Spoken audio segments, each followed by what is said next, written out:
Bah vas-y Mendo, hein. Présente-nous le space du soir.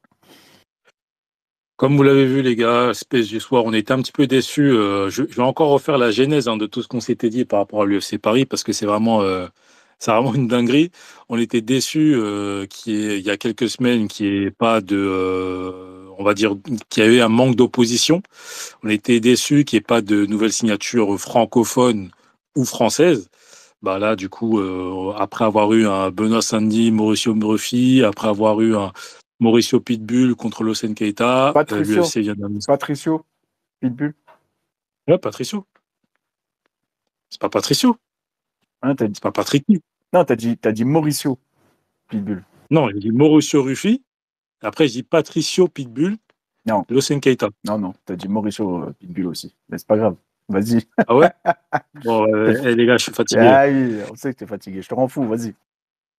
Mais bon, en tout cas, vous êtes censés savoir tous que l'UFC a annoncé il y a quelques semaines, enfin quelques jours, pardon, la signature de l'ancien champion d'Ares en lightweight, Lawson Keita.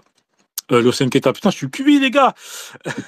Axel Sola, qui va affronter du coup Rhys McKee à l'UFC Paris le 6 septembre, dans un combat en short notice qui aura lieu du coup en welterweight, qui n'est donc pas la catégorie d'Axel Sola.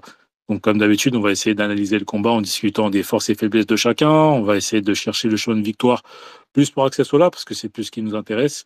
Et ensuite, le prono classique, qui gagne, comment et à quel round. Donc, je commence par toi, TFS. Question qui est assez classique, hein. Mais quand tu as entendu la rumeur, puis la confirmation de l'annonce du combat entre Rhys McKee et Daxel Sola, donc du coup la signature d'Axel Sola à l'UFC, elle était comment ta réaction? Comment tu as réagi? Est-ce que tu étais surpris? Est-ce que tu étais hypé? Ouais, j'étais un peu surpris quand même. Parce que c'est un vrai short notice en l'occurrence, quoi. 2 semaines avant. Surpris. Ouais, surpris, content. Parce que c'est un combattant que j'apprécie. Donc surpris quand même. Et content. Donc voilà. En gros. Jawed, est-ce que tu nous entends, frérot? Il est pas là, je le vois pas. Jawed. Ouais. Il y a Jared. Ah ouais? Ah, j'arrête, pardon, je dis Jawed, excuse-moi. J'arrête, t'es là? Bon, peut-être timide. Moi, je vais répondre en te disant que moi aussi, j'étais un petit peu surpris quand même du short notice. Et j'étais pas prêt parce que pour moi, la carte était plus ou moins complète. Je voyais pas l'UFC faire l'effort de rajouter un autre combat. Et pour le coup, on a l'impression que ces dernières semaines, l'UFC a entendu notre manque de hype, Ils ont alors écouté le que space. bah, sûrement, hein, peut-être, hein, je sais pas. Mais ce qui est drôle, c'est que beaucoup de personnes s'étaient plaints, On plaisante, hein, bien euh, sûr. beaucoup de personnes s'étaient plaints, peut-être à juste titre et peut-être pas à juste titre, que l'UFC Paris était cette année pas très ouf. Il y avait un manque d'opposition qui était, en tout cas pour certains, dont pour nous deux, criant. Et tout s'est accéléré lors de ces 3 dernières semaines, quoi. Donc, et là, pour le coup, moi, ce qui me frustrait un peu, c'est qu'il n'y ait pas de nouveaux combattants à l'UFC. C'est plus ce qui me frustrait plus qu'autre chose, hein, honnêtement. Les oppositions, etc., c'est plus ou moins bien, mais j'aurais toujours voulu, je voulais toujours avoir un nouveau Français à l'UFC, parce que pour moi, ça fait avancer le SMIC, comme on dit. Et pour le coup, c'est vrai que avoir la signature d'Axel Sola, c'est quand même quelque chose de quand même cool, surtout que beaucoup de fans attendent beaucoup de lui. Certains disent qu'il n'a pas encore le niveau, d'autres disent qu'il a le niveau, d'autres disent que bah on ne sait pas comment l'évaluer, mais on est curieux parce qu'on voit qu'il y a un potentiel, mais qu'on voit qu'il y a encore une marge de progression. Est-ce que la marge de progression devait être faite au sein du circuit régional ou au sein de l'UFC? Pour moi, il devait se faire au sein d'une grosse organisation, que ce soit l'UFC, le PFL, qu'importe, mais de préférence l'UFC. Donc, ouais, quand même assez surpris, agréablement surpris, honnêtement. Et du coup, autre question TFS, avant d'évaluer les forces et faiblesses, est-ce que du coup le match-up te semble abordable pour un Axel Sola? Je parle du match-up dans son ensemble, que ce soit le niveau de Rhys McKee, mais également la temporalité avec ce short notice qui est assez court. Ouais. Bah oui. Déjà, de un, je pense que Axel Sola s'est préparé et qu'il savait qu'il y avait une éventualité. Donc, je pense que je l'ai déjà entendu le dire en plus. Donc, voilà, qui sait qu'il y a une possibilité, donc qui va rester prêt. Donc, c'est peut-être même ce qu'il disait l'année dernière déjà. Donc, je pense qu'il est prêt. Il est prêt à l'année de manière générale, mais là, en l'occurrence, vraiment, il était prêt s'il y a une opportunité qui se présentait. Ensuite, Aris Maki, c'est pas un mec qui a un très beau palmarès à l'UFC. C'est un mec qui a 1-4 à l'UFC. C'est la KT du dessus, certes, mais c'est pas un, voilà, on est loin du top 15, quoi. Donc, ouais, stylistiquement, stylistiquement, il apporte un truc que Sola peut contrer, clairement. Il a clairement les armes. On en parlera peut-être après. Mais après, le truc, c'est vraiment. Donc, pour le short notice, je pense qu'il est vraiment prêt. C'est pas le mec qui va prendre du bide hors combat, qui va pas se réparer parce qu'il n'y a pas d'échéance. Et Maki, c'est pas très fort. Je trouve pas très fort, moi, Maki, honnêtement. Et, euh, et voilà, c'est le physique. Alors, on en parlera après, mais Maki, c'est un gros welter. Effectivement, j'ai à peu près la même analyse que toi. Je pense que enfin, c'est un match-up qui est abordable pour Axel Sola, ça, y a aucun souci. Comme tu l'as dit, il y a 1-4. Aris Maki, c'est quand même quelqu'un, en tout cas, dans le circuit régional, on en attendait beaucoup. C'est un ancien lightweight, hein, c'est devenu un gros Walter. Mais malgré ça, même si il est en 1-4, il a dû faire 2 passages l'UFC pour quand même rester à ce palmarès-là, malheureusement. Il sort tout juste d'une victoire contre, j'ai oublié comment il s'appelle, j'ai oublié son blaze. Frunza, je crois, si je dis pas de bêtises. Rismaki, Daniel Funza, ouais. Ouais, Rismaki, ouais. Il sort juste d'une victoire contre lui, donc ça a été une victoire solide, mais voilà, il a affronté quand même des noms. Sidi Njoku Ani, c'est quand même solide. Il a affronté Ramzat, on le présente plus, l'ancien champion, le nouveau champion. C'est quelqu'un, pour moi, on en avait parlé un petit peu en privé. C'est quelqu'un qui est fort dans le circuit régional. C'est quelqu'un qui pourrait être champion. Il a été champion au Cage Warrior. C'est quelqu'un qui peut être champion s'il arrive à Ares ou dans d'autres organisations comme ça, Rising ou autre. Même si Rising, je porte, tu sais, cette organisation dans mon cœur. Mais au haut Donc, niveau. il bat Baki, alors. Ah, les problèmes. Ah, mon gars, c'est bizarre parce que quand tu vois ses performances à l'UFC, tu dis ah vas-y frère, il a vraiment pas le niveau, il est rincé, il est PLE comme on dit chez moi.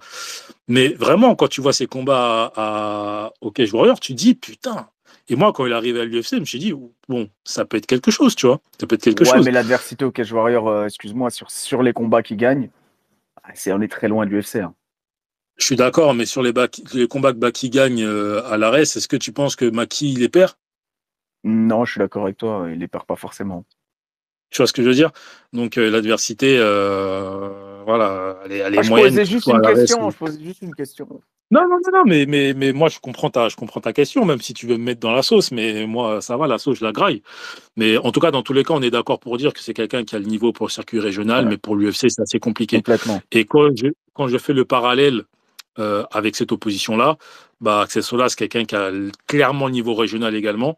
Donc l'interrogation de ce combat, c'est de voir si effectivement Axel Sola aura le niveau pour combattre un mec qui a potentiellement le même niveau, parce que les deux ont le même niveau régional, ils ont été champions dans leur catégorie, dans leur région du monde. Donc moi, c'est plus interrogation là que j'ai. L'autre interrogation que j'ai également, on va en parler également tout à l'heure, tu l'as évoqué, c'est le physique.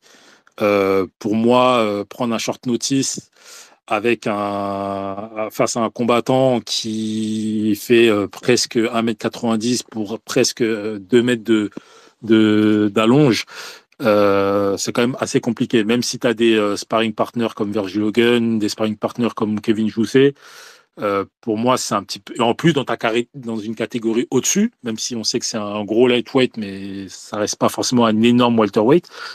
C'est un peu compliqué pour moi à préparer, mais voilà, force est de constater que les deux, enfin, en tout cas, Chris Maki n'a pas un niveau exceptionnel, sans lui manquer de respect. À voir si Bah déjà, Axel sera capable. tu l'as appelé Chris, donc tu l'as déjà. Non, je dis Chris Maki. Mais non, tu l'as appelé Chris, mais t'es fatigué, Mendo. Ben oui, je suis fatigué, mon frère. Je sors de 4 heures de route T'as là. dit Chris Maki, Chris Macari. Mais vas-y, arrête, et dédicace à Chris Macari, j'aimais beaucoup ce qu'il faisait. Analysons les forces et faiblesses de Chris Maki TFS. Il n'y a pas de problème. Alors, tu veux que je commence par qui? Sola ou Chris? J'ai dit Chris Maki. Tu veux que je commence par Chris ou Sola? Maintenant, je l'appelle Chris. Vas-y, commence par Bah, je Chris. l'appelle Christophe même. Allez, Christophe, c'est bien. Force à tous les Christophe. Ok. Christopher, c'est un La Britannique. force de Christophe, c'est que c'est le bon vieux Irlandais qui aime échanger debout en anglaise, qui avance, qui a. Alors attention, il est nord-irlandais. Attention, ça peut provoquer des problèmes. Ouais, j'en sais Nord-irlandais. rien. Je sais pas, l'IRA véritable, tous les bails là, je ne suis pas dans la politique. Bref.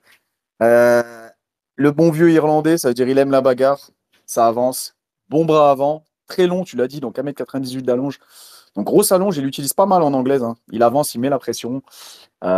Et voilà. Et il est capable de faire du cash control. On a vu contre Njo Kwani, capable de faire du cash control, de pourrir un peu le combat.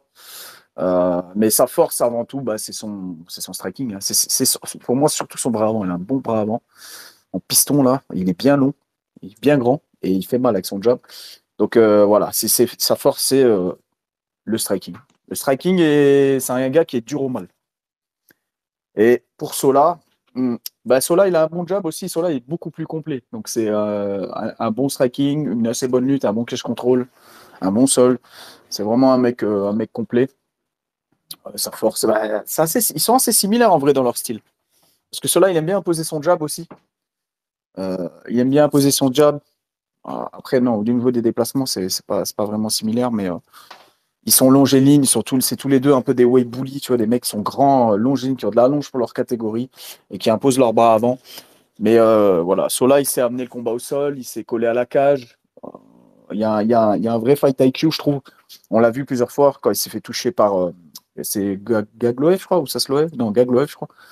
Gabriel. Gagloev, ouais. Quand il se fait toucher par Gagloev, ou quand il se fait toucher par Dagir, parce qu'il se fait toucher durement, il fait les bons choix. Il fait les bons choix et il revient bien. Donc, on a vu que même sous pression, même touché, il est capable de bien réfléchir, de prendre des bonnes décisions. Et ben, la preuve en est, il est toujours invaincu, hein, en ayant battu quand même des mecs solides, hein. Dagir, ça a été un match nul, mais il revient de loin en vrai, parce qu'il se fait vraiment knockdown salement au premier round. Ah, ouais, très sale. Ouais, c'est ça. Et bon, ouais, ça prouve aussi qu'il a du cœur. Donc voilà. Donc voilà, en gros, Sola, c'est le mec complet, mais profil striker, qui travaille pas mal avec son anglaise. Cache Je contrôle trouve qu'il anglaise. a. Tu me dis si je me trompe, mais en tout cas, moi, de ce que j'ai pu voir depuis le début de sa carrière, je trouve que Axel Sola, il a des. Alors, comme tu l'as dit, il est très complet. Il a une faculté de pouvoir gagner des combats compliqués, hein, parce que les combats qu'il a eu à l'ARES, faut pas négliger. Hein. Oudela, c'était compliqué, c'est stratégique. Dagir, c'était très compliqué aussi. Comme tu l'as dit, il revient de très loin. Il sait. Pourrir les combats quand il le faut avec son cage control. Il sait amener les combattants au sol et faire des bonnes transitions en grappling. Ça aussi, faut le noter. Et comme tu l'as dit, c'est quelqu'un aussi qui est dur au mal, Axel Sola, comme Maki. Maki, je trouve que c'est aussi quelqu'un qui, même dans le dur, et quand tu l'amènes au sol, mis à part que tu t'appelles Ramzat, il arrive avec son allonge, avec sa longueur, hein, à très rapidement se relever. On l'a vu face à Angelosa, par exemple. Angelosa, il y avait quand même un déficit de puissance entre les deux au niveau de la lutte. Mais lorsque Angelosa l'a amené au sol, j'étais agréablement surpris de voir Ritmaki toujours se relever. Ouais, En tout cas, pour la plupart du temps, toujours se se relever. relevait bien, ouais, c'est vrai. Utilisait bien la cage, je trouve. Ce qui peut m'interroger face à cette opposition-là, c'est que, alors je vais commencer à parler un petit peu des faiblesses parce que tu as plutôt bien analysé les forces des deux. Moi, ce qui me fait peur un petit peu avec Sola, c'est sa défense de striking. Je trouve qu'il y a très peu de mouvements de tête. Ses déplacements sont pas si ouf que ça. Face à un striker comme Chris Maki, ça peut être problématique, je trouve. Il a un assez bon jab aussi, des bons déplacements latéraux. Je trouve qu'il prend beaucoup de coups, Axel Sola. On le voit face à Gagoev, pardon. Gagloev, ouais. Ouais. Gagloev, on le Ouais. voit également face à Oudela, face à Dagir. Il se mange des knockdowns sales face aux deux derniers que j'ai cités. Bien évidemment, il arrive à Est-ce qu'il capitaliser cut? derrière, mais Est-ce que c'est, c'est quand même est-ce qu'il dangereux. cut pas trop aussi? Ah, peut-être, hein, c'est un gros lightweight, on va pas se mentir. Mais moi, ce qui m'inquiète, en fait, c'est que, alors, on a vu dans ces deux combats qu'il pouvait avoir peut-être un petit déficit de vitesse parce que De Daguerre, vitesse. Et pour moi, Gagloev. Gagloev, ça va vite. voilà, les deux, pour moi, c'est des featherweights, se rapprochent plus des featherweights que des lightweights. Oudela, c'est un vrai lightweight, mais il y a quand même une grosse différence de gab entre les deux et de vitesse. Donc, je pense que cette différence de vitesse, bah, elle sera plus à l'avantage de Axel Sola lors du combat face à Rismaki. Mais je trouve qu'il y a quand même des choses qui sont quand même inquiétantes au niveau de la défense de striking. Je sais pas ce que tu en penses. Ouais. Sur l'anglaise, des fois, il reste en face, il échange. Et c'est vrai il peut manger les combinaisons en anglaise. Il n'y a pas une grosse responsabilité défensive, des gros mouvements de tête. Je suis d'accord. Après, je trouve qu'il y a du progrès en anglaise à chaque sortie. C'est vraiment un endroit, ouais, c'est vraiment euh, un axe de progression, euh, la responsabilité défensive. Mais après, en l'occurrence, là, Arismaki aussi, tu vois. Le truc, c'est qu'il va y avoir une grosse différence, il va y avoir une vraie différence de gabarit. Arismaki va arriver avec du poids en plus, clairement.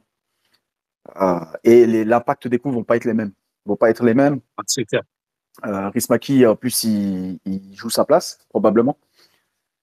Donc, il joue sa place contre un newcomer qu'il ne faut pas perdre. Donc, il va aller à la guerre.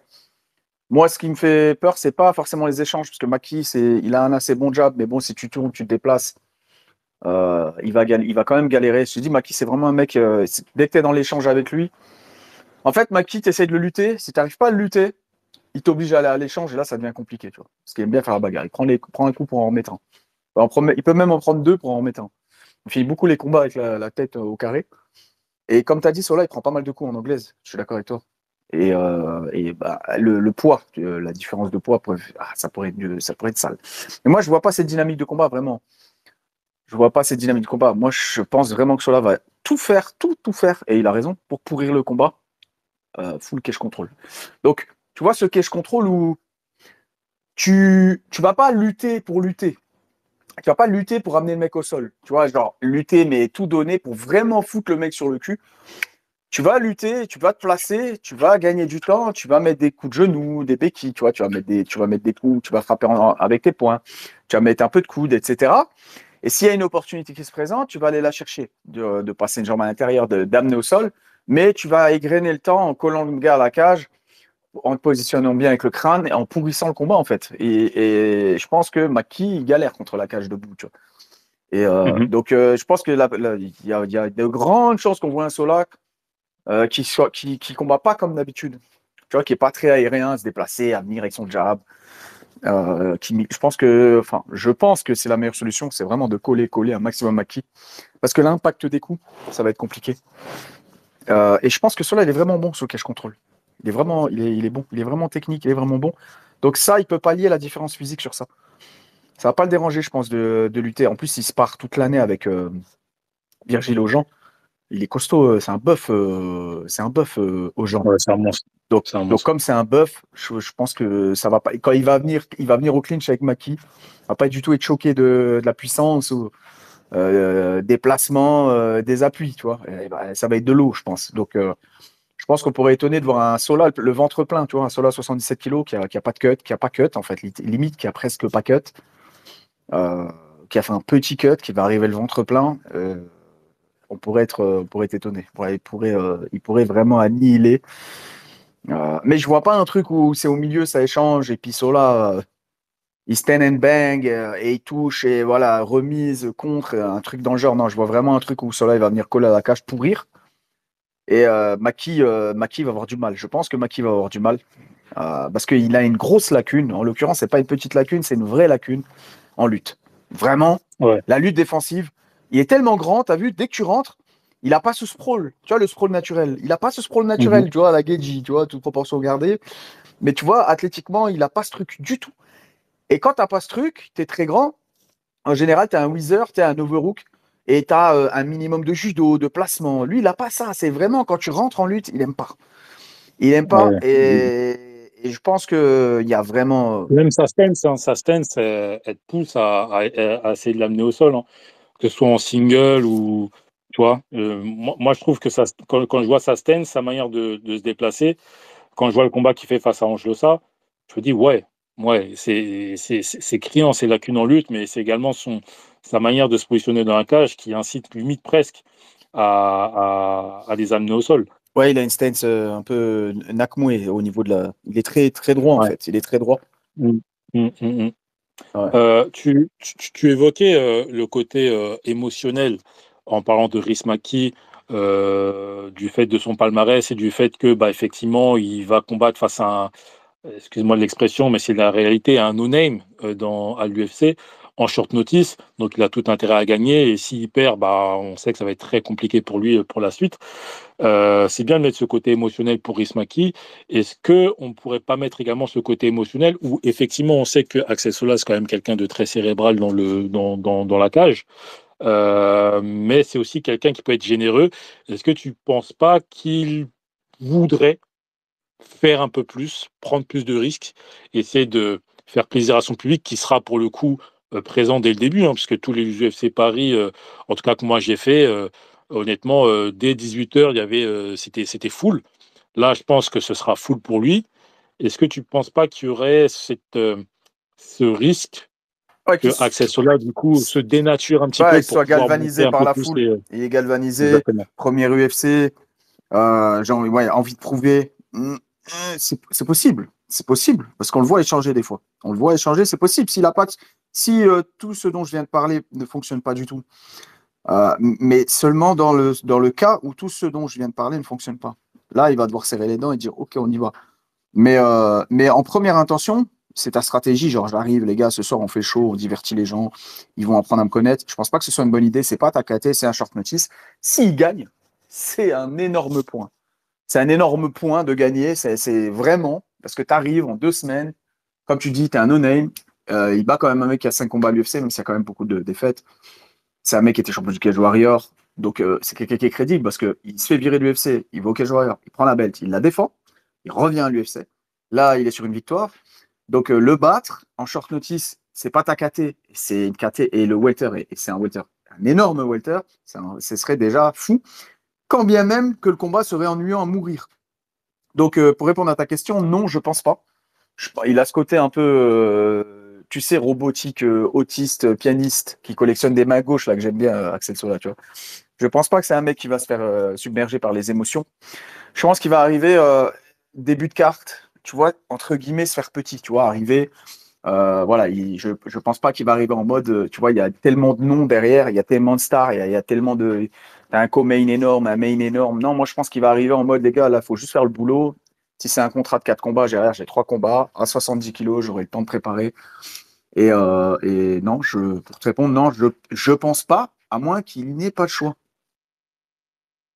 C'est-à-dire qu'il n'est pas le choix. Bah, comme je te disais, la stratégie cash control, lutte, etc., Ah, si celle-ci, elle est annihilée, il n'aurait pas le choix ça va pas faire. d'échanger parce que du coup, bah, Ouais. Maki va le pousser. Parce que Sola, c'est pas un mec qui va lutter à la cheville au milieu de la cage, à l'ouvert, tu vois, à la Khamzat, ou pour donner une image, hein, bien sûr, mais tu vois, c'est pas un mec qui va plonger très vite dans les jambes en rotation, qui va te surprendre. C'est un mec qui va être sur du basique, il va te cadrer. Si tu te déplaces mal, tu as le dos à la cage, il va shooter propre, double leg. Etc. Il a aussi assez bonne lutte défensive contre la cage, Sola. Euh, mais c'est pas un mec qui va. Donc, s'il n'arrive pas à servir de la cage pour foutre Maki au sol, s'il n'arrive pas à le timer, et Maki, c'est un mec que tu peux timer en lutte, ah ben là, ouais, il va devoir être dans l'échange avec lui, hein. Là, il est obligé d'être. Parce que je dis une connerie, mais imaginons que Sola, il le time, mais tranquille. Sauf que tu sens les kilos d'écart. Tu vois, Mhm. Maki se place et allez, on dit même il l'amène au sol. Sauf que Maki, on a vu, il a des bonnes capacités en grappling. Il contrôle les mains et se relève. Ben, deuxième round, on a un Sola qui était en short notice et qui est pas dans sa caté, ben, qui est cuit. Qui est cuit, cramé total. En plus, avec la pression, le stress, le public, etc. On peut avoir un Sola sur le reculoir, cramé, en train de prendre des jabs de Skeletor, parce que c'est son surnom, c'est son blaze. Skeletor en train de lui mettre des jabs de 2 mètres d'allonge, et ça peut très très mal finir. Donc, ouais, il y a cette dynamique-là. Mais voilà, non, oui, c'est possible s'il n'a pas le choix. Mais ça va mal finir du coup. Moi, tu vois, c'est même si je disais en préambule que c'était un match-up qui était abordable pour Sola, je mentionnais également que prendre un mec comme Skeletor en short notice de quelques jours avec ses prédispositions physiques-là dans une catégorie au-dessus, moi, ça me fait peur parce que, en fait, c'est tout con, mais parfois, même si c'est pas bien de faire des mathématiques, je suis obligé d'en faire. Lorsque tu vois les combats qu'il fait à Arès face à des combattants comme Gagloev et Dagir Imavov, qui sont pour moi encore une fois des 66, il n'avait pas combattu aussi Tourpal, si je dis pas de bêtises. Ouais, Turpal, ouais, il finit par Lui aussi, c'est un terminer. Il 66. finit par terminer, je crois, Turpal. Ouais, il le termine, Ouais, il le ouais. termine. Bon, ça a été plus ou moins controversé, pour moi, pas plus que ça, mais il a affronté vraiment des petits lightweights qui ne sont en vérité pas des lightweights. Je suis d'accord. Euh, Après, c'est pas pour le défendre, mais des lightweight, bon, déjà que pour moi, c'est des lightweight solides, surtout Daguerre. Turpal aussi, je le trouve vraiment fort. Mais avec une non, non, vitesse. je dis pas Non, qu'il mais faut, je je dis pas je parle surtout de vitesse. Je pense qu'il vraiment, oui, dans ces oui, oui, bah, match-ups, bien la sûr. vitesse. Après, je suis d'accord avec toi, c'était dur.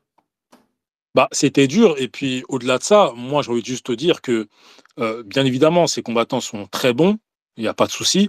Mais pour moi, j'ai de l'estime pour eux parce qu'ils ont combattu dans une catégorie qui ne sont pas forcément la leur. Et en fait, je me dis tout bêtement, si je prends le combat face à Daguerre, le contre qui se mange, le contre du gauche, je crois, qui se mange lors des échanges au premier round, s'il se la prend face à Rismaki, ça peut dormir. Pareil, si il se prend le même crochet Et que Oudela lui a mis, Daguerre est largement plus fort que Rismaki. je parle pas forcément d'opposition ou coquet, je Ouais, parle ouais, juste. je suis d'accord avec toi. Non, c'est juste pour rebondir sur ce que tu dis. Je disais pas que c'était pas. Mais Daguerre est beaucoup. Je place ça là, mais il y a un monde entre Rismaki pour moi et Daguerre. En fait, Daguerre, j'en ai déjà parlé en membre, notamment sur ma chaîne, mais Daguerre, pour moi, c'est un gros if. C'est un if de fou. Ce mec-là, c'est un if. Ça se voit que c'est un assassin. Le mec, il s'entraîne pas, il vient, t'as vu, non, non, laisse tomber. Ça se voit que c'est un tueur, tu vois. Donc, non, non, Non, c'est quelqu'un. Ah, tiens, Rismaki, c'est pas, en fait, c'est ça le problème, c'est que faut faire attention à ce qu'on dit parce que j'ai pas envie de décrédibiliser Rismaki. Il y a un gros combat qui arrive, qui est important pour le MMA français. J'ai pas envie de le décrédibiliser, mais Rismaki, les gars, je le trouve, les gars, Non, mais c'est pas faire un jour à Rismaki en disant que bah voilà, effectivement, Rismaki c'est pas ouf. dans les à l'UFC, dans la sphère UFC en tout cas, c'est très léger. Maintenant, on n'est jamais à l'abri que finalement le mec se reprenne et fasse une grosse carrière. Il faudra se rappeler de certains combattants qui ont commencé en 2-0, en 3-0 et qui ont fini par faire des belles carrières. C'est tout ce que je souhaite à Rismaki, sauf contre Axel. Mais effectivement, c'est pas lui faire injure de dire que bah, c'est un gars qui malheureusement est pas exceptionnel pour ce niveau-là. Par contre, je le maintiens encore une fois, pour le niveau régional, oui, ça peut être quelqu'un de très intéressant. Maintenant, le niveau régional, faut le dire. On le dit pour Ismaki, mais il faut également le dire aussi pour Axel Sola. Même si pour moi, Axel Sola a eu quand même un petit peu plus d'adversité sur son passage à Arès par rapport au passage de Rismaki au Cage Warrior. Mais voilà, Rismaki, c'est pas La, exceptionnel. Et la, c'est quand même. la seule défaite, excuse-moi de te couper, la seule défaite de Rismaki à l'UFC, c'est un newcomer, hein. La seule victoire, excuse-moi, Daniel Frunza, c'est son premier combat à l'UFC. Et Ouais, c'est c'est un newcomer, effectivement. et c'est une victoire poussif, hein. Voilà, il le termine, ça se finit, mais il faut que tu regardes le combat. Eh, gros, le combat, il prend des Debza, Maki, et les mecs se sont tabassés, en fait, ils ont fait une bagarre de bar, tu vois. Ah, ils ont fait une guerre. Ils ont fait une Ils ont guerre. fait une bagarre de bar. Je crois que c'est un Fight of the Night en plus, genre, ils ont fait une bagarre. Ouais, il a pris un bonus. Ah, voilà, tu vois, ils ont fait une bagarre de bar et Fronza, elle a craqué avant, tu vois. Je crois qu'il a été arrêté par docteur en plus, si j'ai pas de conneries, non? Je crois que ça c'est. Je Il sais y a, il pas. y a pas eu- Peut-être dans le coin ou je sais plus, ouais. Mais bon, en tout cas, effectivement, on sait plus ou moins que Rismaki a un menton. Rismaki va aller vers l'avant. Rismaki va rien lâcher. Il va rien lâcher. Et il va falloir qu'Atsesola, effectivement, soit confiant, solide. Parce qu'effectivement, moi encore, je le répète, mais les coups qu'Axessola se mange, même s'il y a un déficit de vitesse face à des mecs comme Daguerre, face à Gagloev, bah, s'il se les mange face à un Contre mec Maki? comme Ouais. Chris Ouais, Maki, qui fera ça peut faire très très mal, ouais, qui quoi. fera 10 kilos de plus, quoi. Ouais, non, clairement. Non, clairement, oui. Mais après, c'est ça, en fait, tu l'as dit. C'est la vitesse. Là, c'est pas la vitesse, c'est la puissance. Enfin, Rismaki, il n'a pas un gros knockout power, tu vois. Encore une fois, hein, les gens, ils peuvent dire ouais, Rismaki, c'est un top 100 en welter, donc je peux pas lui cracher dessus, tu vois, je peux pas lui manquer de respect. Mais, je trouve que c'est dur. Ah, vraiment, ça va vite, Dagir, ça va très très vite. Gagloev, il était invaincu, ça va vite. Turpal, je le trouve vraiment fort aussi. Ouais, mais c'est pas pour défendre Sola, ce que je dis. Pas pour défendre Sola, hein, même si je le défends, tu vois. Ouais, non, Maki, c'est. Pour moi, il n'y a que le poids. Le problème pour moi, c'est que ça. Si la stratégie collée à la cage, imposer de la lutte, du cash control ne fonctionne pas, esta la mierda. C'est la merde. Les gars, c'est vraiment la merde. Et ça peut clairement arriver. Maki, il est vraiment big. Ça peut clairement arriver. Et c'est loin d'être un peintre au sol. Maki, c'est pas un peintre au sol, les gars. Est-ce qu'il s'est déjà fait soumettre? Je vais aller jeter un œil. Je vais aller jeter un œil, les gars, parce que ça se trouve, je dis ça, il s'est fait soumettre 8 fois. Alors, Rhys Oliver, Jason Mackey, 29 ans. Non, il s'est jamais fait soumettre. Déjà, il s'est jamais fait soumettre, tu vois. Il a 3 victoires par soumission.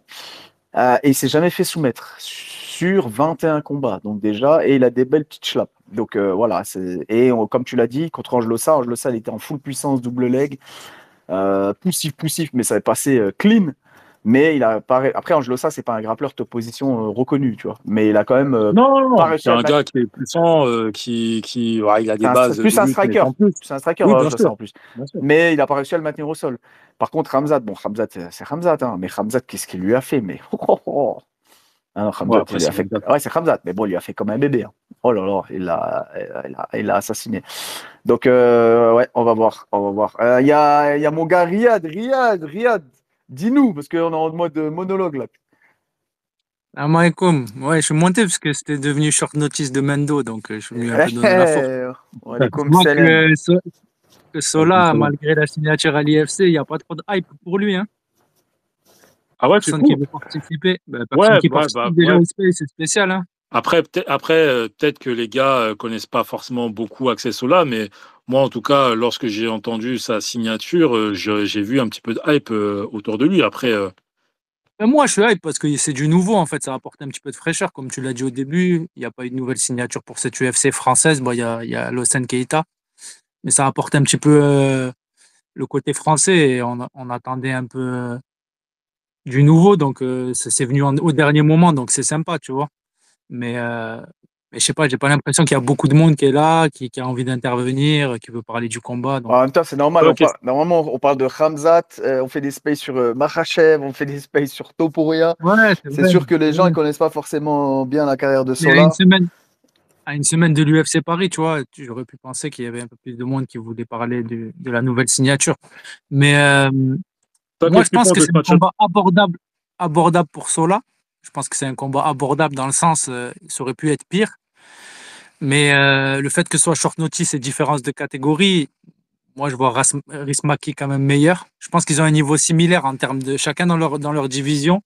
Si c'était en lightweight, ils sont tous les deux champions de leur organisation régionale, comme vous avez dit. Je pense que c'est à peu près le même niveau, chacun des forces et des faiblesses. Mais le fait que ça soit en welter et que je pense Rismaki était au courant bien avant qu'il allait combattre, il attendait peut-être juste l'adversaire. Je crois que j'avais lu un article, il disait que ça faisait 12 semaines qu'il pouvait potentiellement combattre à l'UFC Paris. Ça risque d'être difficile pour Sola. Mais paradoxalement aussi, j'ai vu dans les cotes américaines, c'est Sola qui est favori hein, pour le combat. Donc, Ah, ça vient peut-être Après, des mauvais des résultats résultats à récents. l'UFC de Rismaki aussi, je pense, hein. Après, je voulais juste rajouter Rismaki sur la scène régionale, il a battu par finish Jay Herbert. Donc, en termes d'adversité, il a eu quand même des combattants un petit peu solides, soit au Cage Warriors ou avant, c'était Obama. Mais je dirais, Sola aussi, il a eu des adversaires solides, mais ce qui me fait peur, c'est que, comme a dit Mendo, c'est que c'était souvent des gabarits beaucoup plus petits que lui. Là, il monte de catégorie. Et à chaque fois, il se fait toucher. Au début, il essaye de faire un peu sa stance karaté. Je crois qu'il se rappelle que le nom de sa salle, c'est le boxing squad, donc il veut striker, mais après, il revient au catch control parce que il se fait toujours toucher. En fait, debout, il est pas fiable. Il se fait toujours toucher durement. Et au final, après, il a de la résilience, c'est vrai. C'est aussi le nom de son management, qui d'ailleurs n'a pas réussi à le faire rentrer à l'UFC. Mais, Oula! mais T'es ah aigri ce soir. ouais, sniper. Et j'apporte, j'apporte un peu de contradiction. Mais non, il a des armes pour gagner. S'il grind, s'il arrive à casser la distance, à rester collé contre Ismaki. Mais par contre, déjà, l'avantage de taille et De poids. de reach, ouais, même le reach, tu vois, il fait presque 2 La mètres de longe. reach, la longe de Rismaki. Il utilise beaucoup les jabs, il utilise les low kicks aussi. Je pense que ça va être compliqué pour Sola quand même. Mais moi, Le je le vois pas cardio gagner. aussi, hein. Le cardio, tu sais, soulever un mec qui sera peut-être 8 kilos, 10 kilos de plus que toi, même si on sait, Sola, c'est quelqu'un qui a du cardio, il a déjà fait des 5 rounds, etc., etc. Mais en short notice, Après, le c'est un cardio, weight bully. C'est un weight bully. Au Brave, il combattait en welter aussi. Mais je trouve que dans ces combats, en fait, il prend souvent l'avantage parce qu'il est beaucoup plus physique que les adversaires. Et là, ça sera pas le cas. ce Donc, sera en pas fait, le cas. c'est un bon test. C'est un bon test. Et, euh, et ouais, les derniers combats de Sola, je trouve, ils sont pas. En fait, on a envie de le voir à l'UFC parce qu'il nous manque quelque chose. Même Giles Oudela, c'est pas le meilleur combattant de la scène régionale, c'est un bon combattant. Et le combat, il était trop disputé. Normalement, Axel Sola, il voulait rentrer à l'UFC, il aurait dû passer Oudela plus facilement que ce qui s'est passé. Ah bah, c'est pour ça que beaucoup s'interrogeaient, tu vois. Moi, j'étais content de voir Axel Sola à l'UFC parce que, en fait, je pense que il y a moyen qu'il puisse progresser dans une big league, pas dans le circuit régional. Parce que j'ai besoin de savoir si effectivement elle a réellement le niveau. Parce que lorsqu'on voit le combat qu'il fait face à Oudela, qui est, comme tu l'as dit, c'est un bon combattant, hein. Mais si on a tellement mis Axel Sola dans un niveau d'espoir UFC de fou furieux, que lorsque je vois le combat face à Oudela, qui, je répète, est bon, bah, t'es obligé de t'interroger. T'es obligé de t'interroger. Donc, Après, oui. il y avait des rumeurs qu'il devait prendre le 18 octobre Baki en welter aussi. Donc peut-être lui aussi. Et au final, il n'a pas pris Baki. Bon, c'est une bonne chose, même si on ne sait pas jusqu'où c'était avancé, parce qu'il signe à l'UFC. Mais on verra, parce que, comme m'a dit TF, c'est un top 100 mondial welter Rismaki, mais il est prenable. Je trouve que c'est quand même le bas du panier à l'UFC. Et d'un autre côté, pour Rismaki, le fait qu'il soit à Paris, ça va être un peu le méchant de l'histoire, mais pour lui aussi, c'est un combat assez prenable. Il prend un gars en short notice qui fait ses débuts UFC, donc les deux, ils ont quelque chose à gagner. Mais pour Sola, enfin, les deux, ils ont quelque chose à gagner, mais Sola, il a rien à perdre, je trouve. Parce que même s'il perd, comme on l'a dit, il lui reste 3 combats, s'il a signé un 4 combats, et il aura toujours l'excuse de dire c'était un short notice, c'était pas ma catégorie. Par contre, s'il bat Maki, bah, il fait quand même une belle entrée à l'UFC Paris. Ah, ça reste quand même une belle performance, même Oui. si on crache un petit peu sur Maki en disant que oui, effectivement, c'est pas le niveau, etc., etc. Et mine de rien, quand tu prends un combattant comme ça, qui a quand même pas mal de combats en carrière, notamment l'UFC, même si c'est majoritairement des défaites, dans une catégorie de poids qui n'est pas la sienne, avec une allonge, un déficit physique par rapport à lui qui est quand même remarquable. Et si tu gagnes pour tes débuts face à lui, c'est quand même bien, franchement. Baki, merci Riyad. Baki, est-ce que tu veux intervenir? Ah, avec grand plaisir. Alors déjà, moi je suis un petit habitué des UFC Paris. J'ai commencé avec l'UFC Paris 2, j'ai fait aussi le 3, et dès que les billets pour le 4 sont arrivés, j'ai pris ça pour ma petite sœur que je suis en train de, de faire rentrer dans le monde du MMA parce qu'elle kiffe pas mal, et mon petit-neveu. Et je vous cache pas que avant ces dernières semaines, j'étais un peu. J'avais les jambes qui tremblaient parce que je me disais, ah, cet UFC Paris 4. Il est peut-être pas à la hauteur, ou il sera peut-être pas à la hauteur de la première, de la deuxième, et ni de la troisième édition. Et là, sur les dernières semaines, les derniers jours, l'UFC nous ont quand même pas mal régalé. Je crois que on peut facilement dire que c'est une des cartes, c'est un des UFC Paris, pardon. Moi, je le mettrais peut-être dans le top 1. On verra un peu les résultats de nos Français, mais je le mets vraiment dans le top 1 parmi tous les événements. Et concernant le sujet du soir, à savoir Axel Sola, très content de sa signature à l'UFC. Par contre, j'ai 2 points qui me tracassent un petit peu. Le premier point qui me tracasse, c'est que j'ai des petites réminiscences du premier UFC de BSD contre comment il s'appelait le Brésilien dopé là? Dos Et Santos? puis Dos Santos, Eliseu Dos Eliseu Dos Santos, Santos, je dis c'est l'esprit. ça. Et j'espère qu'on n'aura pas, le même scénario, à savoir: «Je veux faire mon entrée à l'UFC, j'ai une opportunité en short notice, je combats pas dans ma catégorie. En face de moi, comme Mendo, tu le disais, j'ai un adversaire, qui est costaud, qui pour le coup a un avantage qui aura un avantage physique». J'espère, voilà, premièrement que, ce sera pas, Une douche une froide, Une boucherie, boucherie. une douche froide. une douche froide et une boucherie.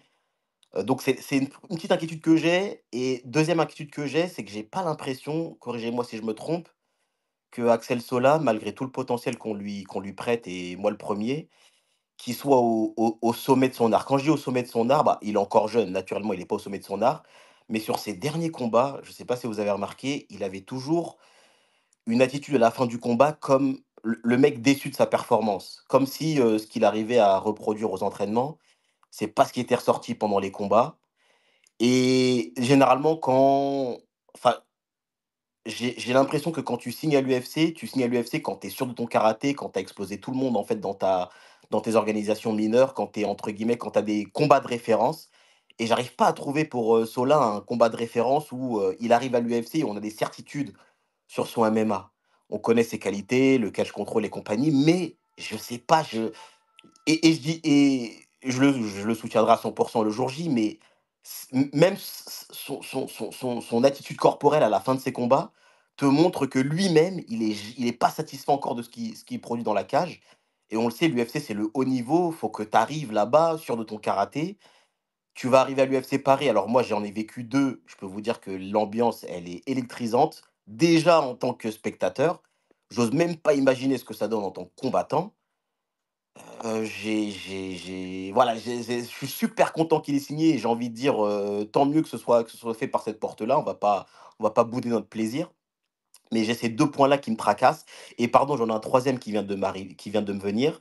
C'est que moi, Axel Sola, malgré toute l'affection que j'ai pour lui par rapport à ce côté, vous avez dit autisme, mais moi je pense que c'est plus geek du MMA. Le mec, tu sens vraiment qu'il est passionné, qu'il essaye à chaque fois voilà, il a une vraie, approche cérébrale, du MMA.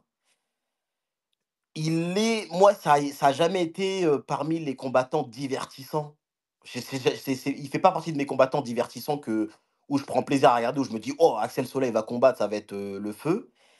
Et après ce qui s'est passé au Dana White Contender Series, où, Boafia, malgré sa victoire, il a été écarté, et Dana White a eu des paroles très dures envers lui parce que finalement le style de combat ne lui plaisait pas. Bah, j'ai peur que si l'UFC ne connaisse pas, super bien Sola, et que ça a été fait par un concours de circonstances, parce qu'on est à Paris, parce que son coach, il a quand même une athlète de haut niveau, et du coup la passe décisive, a pu être faite pour qu'il puisse intégrer l'UFC. J'ai aussi peur que, son style de combat ennuyant fasse que, bah, l'UFC, c'est pas forcément un prospect qu'ils auront envie de garder, sur le long terme. Et dans ce cas-là, j'espère vraiment que, il aura moins, tu vois, cette frayeur de se dire, «J'arrive en essayant de conserver», alors il a déjà une défaite, mais, en essayant de conserver, on va dire, un verre hypothétique. Et moi, j'aimerais justement que cette opportunité, pardon, lui permette de lâcher un peu plus les chevaux, et qu'il nous fasse plaisir dans la cage, et qu'il nous montre, bah, ce qu'il sait certainement faire pour être champion de la RACE et être arrivé à ce niveau-là, quoi. Bah, Désolé, moi, j'ai été un peu long. non, non, non, prends ton temps. Non, je comprends, moi, ton interrogation. Alors, pour la troisième, je vais venir rapidement, mais là, s'il gagne ce combat, même s'il est ennuyeux, il sera quand même vu de manière remarquable parce qu'effectivement, c'est un short notice. Il a fait Mmh, le boulot, il a gagné face à un gars qui est plus gros et il n'aura pas cette pression, on va dire, de faire le spectacle parce qu'il est chez lui, même si il pourrait potentiellement ressentir l'obligation de faire le spectacle parce que, comme tu l'as dit, moi j'ai fait les 3 UFC Paris. Effectivement, l'ambiance est électrisante, elle est folle. Et il y a encore récemment Renato Moicano, enfin récemment, je crois que c'était cette année, où Renato Moicano faisait référence à l'UFC Paris en disant que, bah, en fait, des vestiaires, il entendait le public et mmh, ça lui mettait la pression, en fait. mmh, Donc, si un mec comme exact. Renato Moicano a la pression à l'UFC Paris et qu'il nous sort la performance qu'il a sortie, c'est sûr que Axel Sola aura la pression et aura envie de faire plaisir au public. C'était mon Mmh, interrogation que j'avais au départ. Mais mmh, maintenant, tu faisais la comparaison avec, avec Boafia. Je comprends, parce qu'effectivement, on peut se dire qu'effectivement, Axel Sola, c'est pas le combattant le plus divertissant, etc., etc. Néanmoins, lorsque tu vois ses performances à Arès, ses performances les plus récentes, bah, il a majoritairement que des finishes, hein. Il finit, comment il s'appelle le mec, César Arzamienda, là, je crois, un truc comme ça. Mmh. Il le finit. Il finit Tourpal, controversé ou non, mais dans tous les cas, il le finit. Il fait une guerre stratosphérique contre Dagirimavov. Il Mmh. arrive à finir Gagloev. Son avant-dernier combat, j'ai oublié comment il s'appelle, le Brésilien, là, il le Lucas finit. Caio. Voilà, Lucas Caio, il le finit.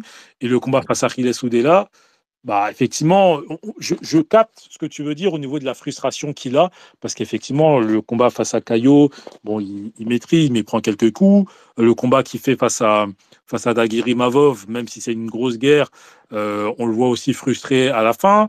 Le combat face à Oudela, c'est vraiment là où on le voit frustré, parce que je pense qu'il savait qu'il était au port de l'UFC et qu'une performance comme celle-ci allait potentiellement faire jaser en disant qu'il n'a pas le niveau. Mais j'ai envie Mmh. de dire, heureusement qu'il a ce genre de réaction-là, parce que ça prouve encore qu'il est sévère avec lui, qu'il est dur avec lui, et qu'il y a encore une marge de progression derrière. Maintenant, je comprends ton interrogation en disant que bah il n'est pas divertissant. Est-ce que ça va le faire avec l'UFC? Mais voilà, En il fait, reste encore jeune. je disais qu'il est pas divertissant et d'ailleurs merci pour les stats parce que c'est vrai que je m'arrête peut-être moi aussi, j'ai peut-être un biais par rapport à ses dernières performances et c'est vrai que par rapport à l'historique que tu as cité, c'est quand même un combattant qui finit donc ça on peut que le féliciter pour ça. Heu, le, le truc, c'est que je sais pas, je reste un peu sur, Non, mais en fait, tu es comme moi. En fait, je pense que tu es comme mmh. moi. Tu reconnais le potentiel de. Je reconnais le potentiel à 200 et ce côté, tu sais, qu'il a d'être lui aussi insatisfait de sa performance, ça montre qu'il a de la lucidité et ça montre du coup, je fais peut-être un raccourci, mais ça montre qu'en tout cas que c'est un comb avant d'être un combattant, c'est un gars intelligent et juste pour ça, tu as envie de le suivre, le soutenir et tu as envie de suivre sa carrière. Mais j'ai cette crainte de me dire: «Ah attends, ah mec là, il arrive au haut niveau en tout cas et Et faut que je sais même pas quoi dire, je suis pas coach». c'est intéressant ce que tu as dit quand tu as dit, ouais, il n'a pas le combat référence. Et c'est vrai que les mecs, quand Mmh, ils signent à l'UFC, au niveau régional, national, ils ont roulé sur tout le monde. C'est le gars de la KT, du coin, mmh, et il part à l'UFC. C'est vrai qu'on n'a pas cette sensation de dominance, en fait, dans ces combats. Je pense que c'est ça que tu cherches à dire. ouais, C'est qu'on kiffe pas parce qu'il surdomine pas ses adversaires. Après, comme il a dit Mendo, en fait, si tu regardes les stats, il finit quand même. Et en vrai, quand tu ouais. regardes l'adversité, c'est quand même des mecs solides. Parce que même Oudela, en vrai, c'est ce genre de mecs qui sont classés 300e mondial, mais ils vont te gêner n'importe qui. N'importe qui, ils vont te le gêner, tu vois. Donc, ouais. Mais je suis d'accord avec toi, j'ai un peu ce goût ce petit goût amer aussi. Et là, en fait, Mmh. ce qui va être dur, c'est qu'il va à l'UFC. Donc, en fait, cette marge de progression, va falloir la faire à l'UFC. Donc, à la dure. Tu vois, TFS, à titre de comparaison, ça va peut-être vous paraître fou. Il s'appelle comment le dernier adversaire de Duragrin qu'il a combattu, qui s'entraîne en Angleterre? Comment il Heu, s'appelle? Euh, C'est pas Magomedov. il a un frère, qui joue à Manchester. Enfin, une famille d'athlètes, tu des footballeurs, lui qui est dans le MMA. Ah, je me rappelle plus. Mais en tout cas, si vous voyez de qui je parle, par exemple, cet athlète-là, demain, tu me dis: «Il signe à l'UFC», j'ai beaucoup plus de certitude et de confiance quand j'ai vu sa performance face à Duragrin. Ibrahimov, excuse-moi. Ibrahimov, voilà. Magomed. Ibragimov, exactement. Ibrahimov. Tu vois? Et tu vois, lui, il signera à l'UFC demain. Bizarrement, c'est fou, pourtant il a même pas le même palpa il a pas du tout le même palmarès que Sola, mais je serais plus serein Ah oui, concernant ce gars-là que parce Sola, qu'il c'est fou. dégage une sérénité et il surdomine ses Exactement. adversaires. Et mais c'est surtout pour Mmh, son âge. Mais c'est Pour un son crack. âge qu'il mmh. fait, que ce soit au sol ou en striking. Là, C'est un tueur. on voit que Sola, c'est quelqu'un de très complet. Mais Ibrahimov, Et Ouah. il a 4-0 au PFL, hein. Et non, non, c'est un tueur. Lui, c'est vraiment un tueur à gage, par contre. C'est Mmh. 10-0, Ouais, mais le 21 ans. problème, le Et tu vois, problème, en parlant de combattants référents et en parlant aussi de comment tu domines, ton championnat régional, on va appeler par exemple l'ARES, même le PFL, on va le mettre dans les championnats régionaux. Et ben, tu vois, cette domination, Axel Sola, malheureusement, moi, il m'a pas convaincu encore là-dessus. Encore une fois, c'est un super athlète, un super combattant, très cérébral, mais cette surdomination, tu te dis: «Tain, le gars, il est serein, je l'ai pas encore ressenti, donc c'est ce qui me fait peur». Allez, je laisse la parole, j'ai fait des longs monologues comme TFS a l'habitude de nous les faire, sur sa chaîne. Ah, j'allais te Merci, défendre, Paul. mais finalement, je changeais d'avis. Vas-y, Ria, tu avais levé la main, puis après, je donne la parole à Ouais, Abderrahmane, moi, s'il je vous voulais plaît. dire, la frustration de Sola, c'est qu'aussi, il n'a pas affronté les meilleurs sur la scène régionale. Au Ares, il y a un combat qu'on voulait voir, c'était contre Amin Ayoub. Ils étaient tous les deux dans la catégorie, ça s'est pas fait. Bon, après, peut-être pour des raisons diverses, parce que Amin Ayoub, il voulait pas combattre pour la ceinture et rester au Ares. Mais par exemple, aussi, Damien Lapillus, qui était l'ancien champion avant lui, ben, tu vois, on n'est pas certain que Sola, il les domine, ces deux combattants. Et en fait, c'est ça qui apporte un peu cette frustration. Et on ne peut pas comparer à Ibragimov parce qu'en fait, le contenu des combats, il n'est pas dominant pour Axel Sola.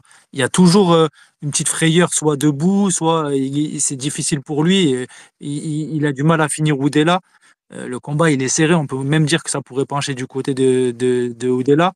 Donc, moi, il vient de là la frustration. C'est que même sur la scène régionale, il est champion, il a un palmarès invaincu mais on sent pas qu'il surdomine les adversaires. Donc à voir au niveau à l'échelon supérieur, mais je doute un peu.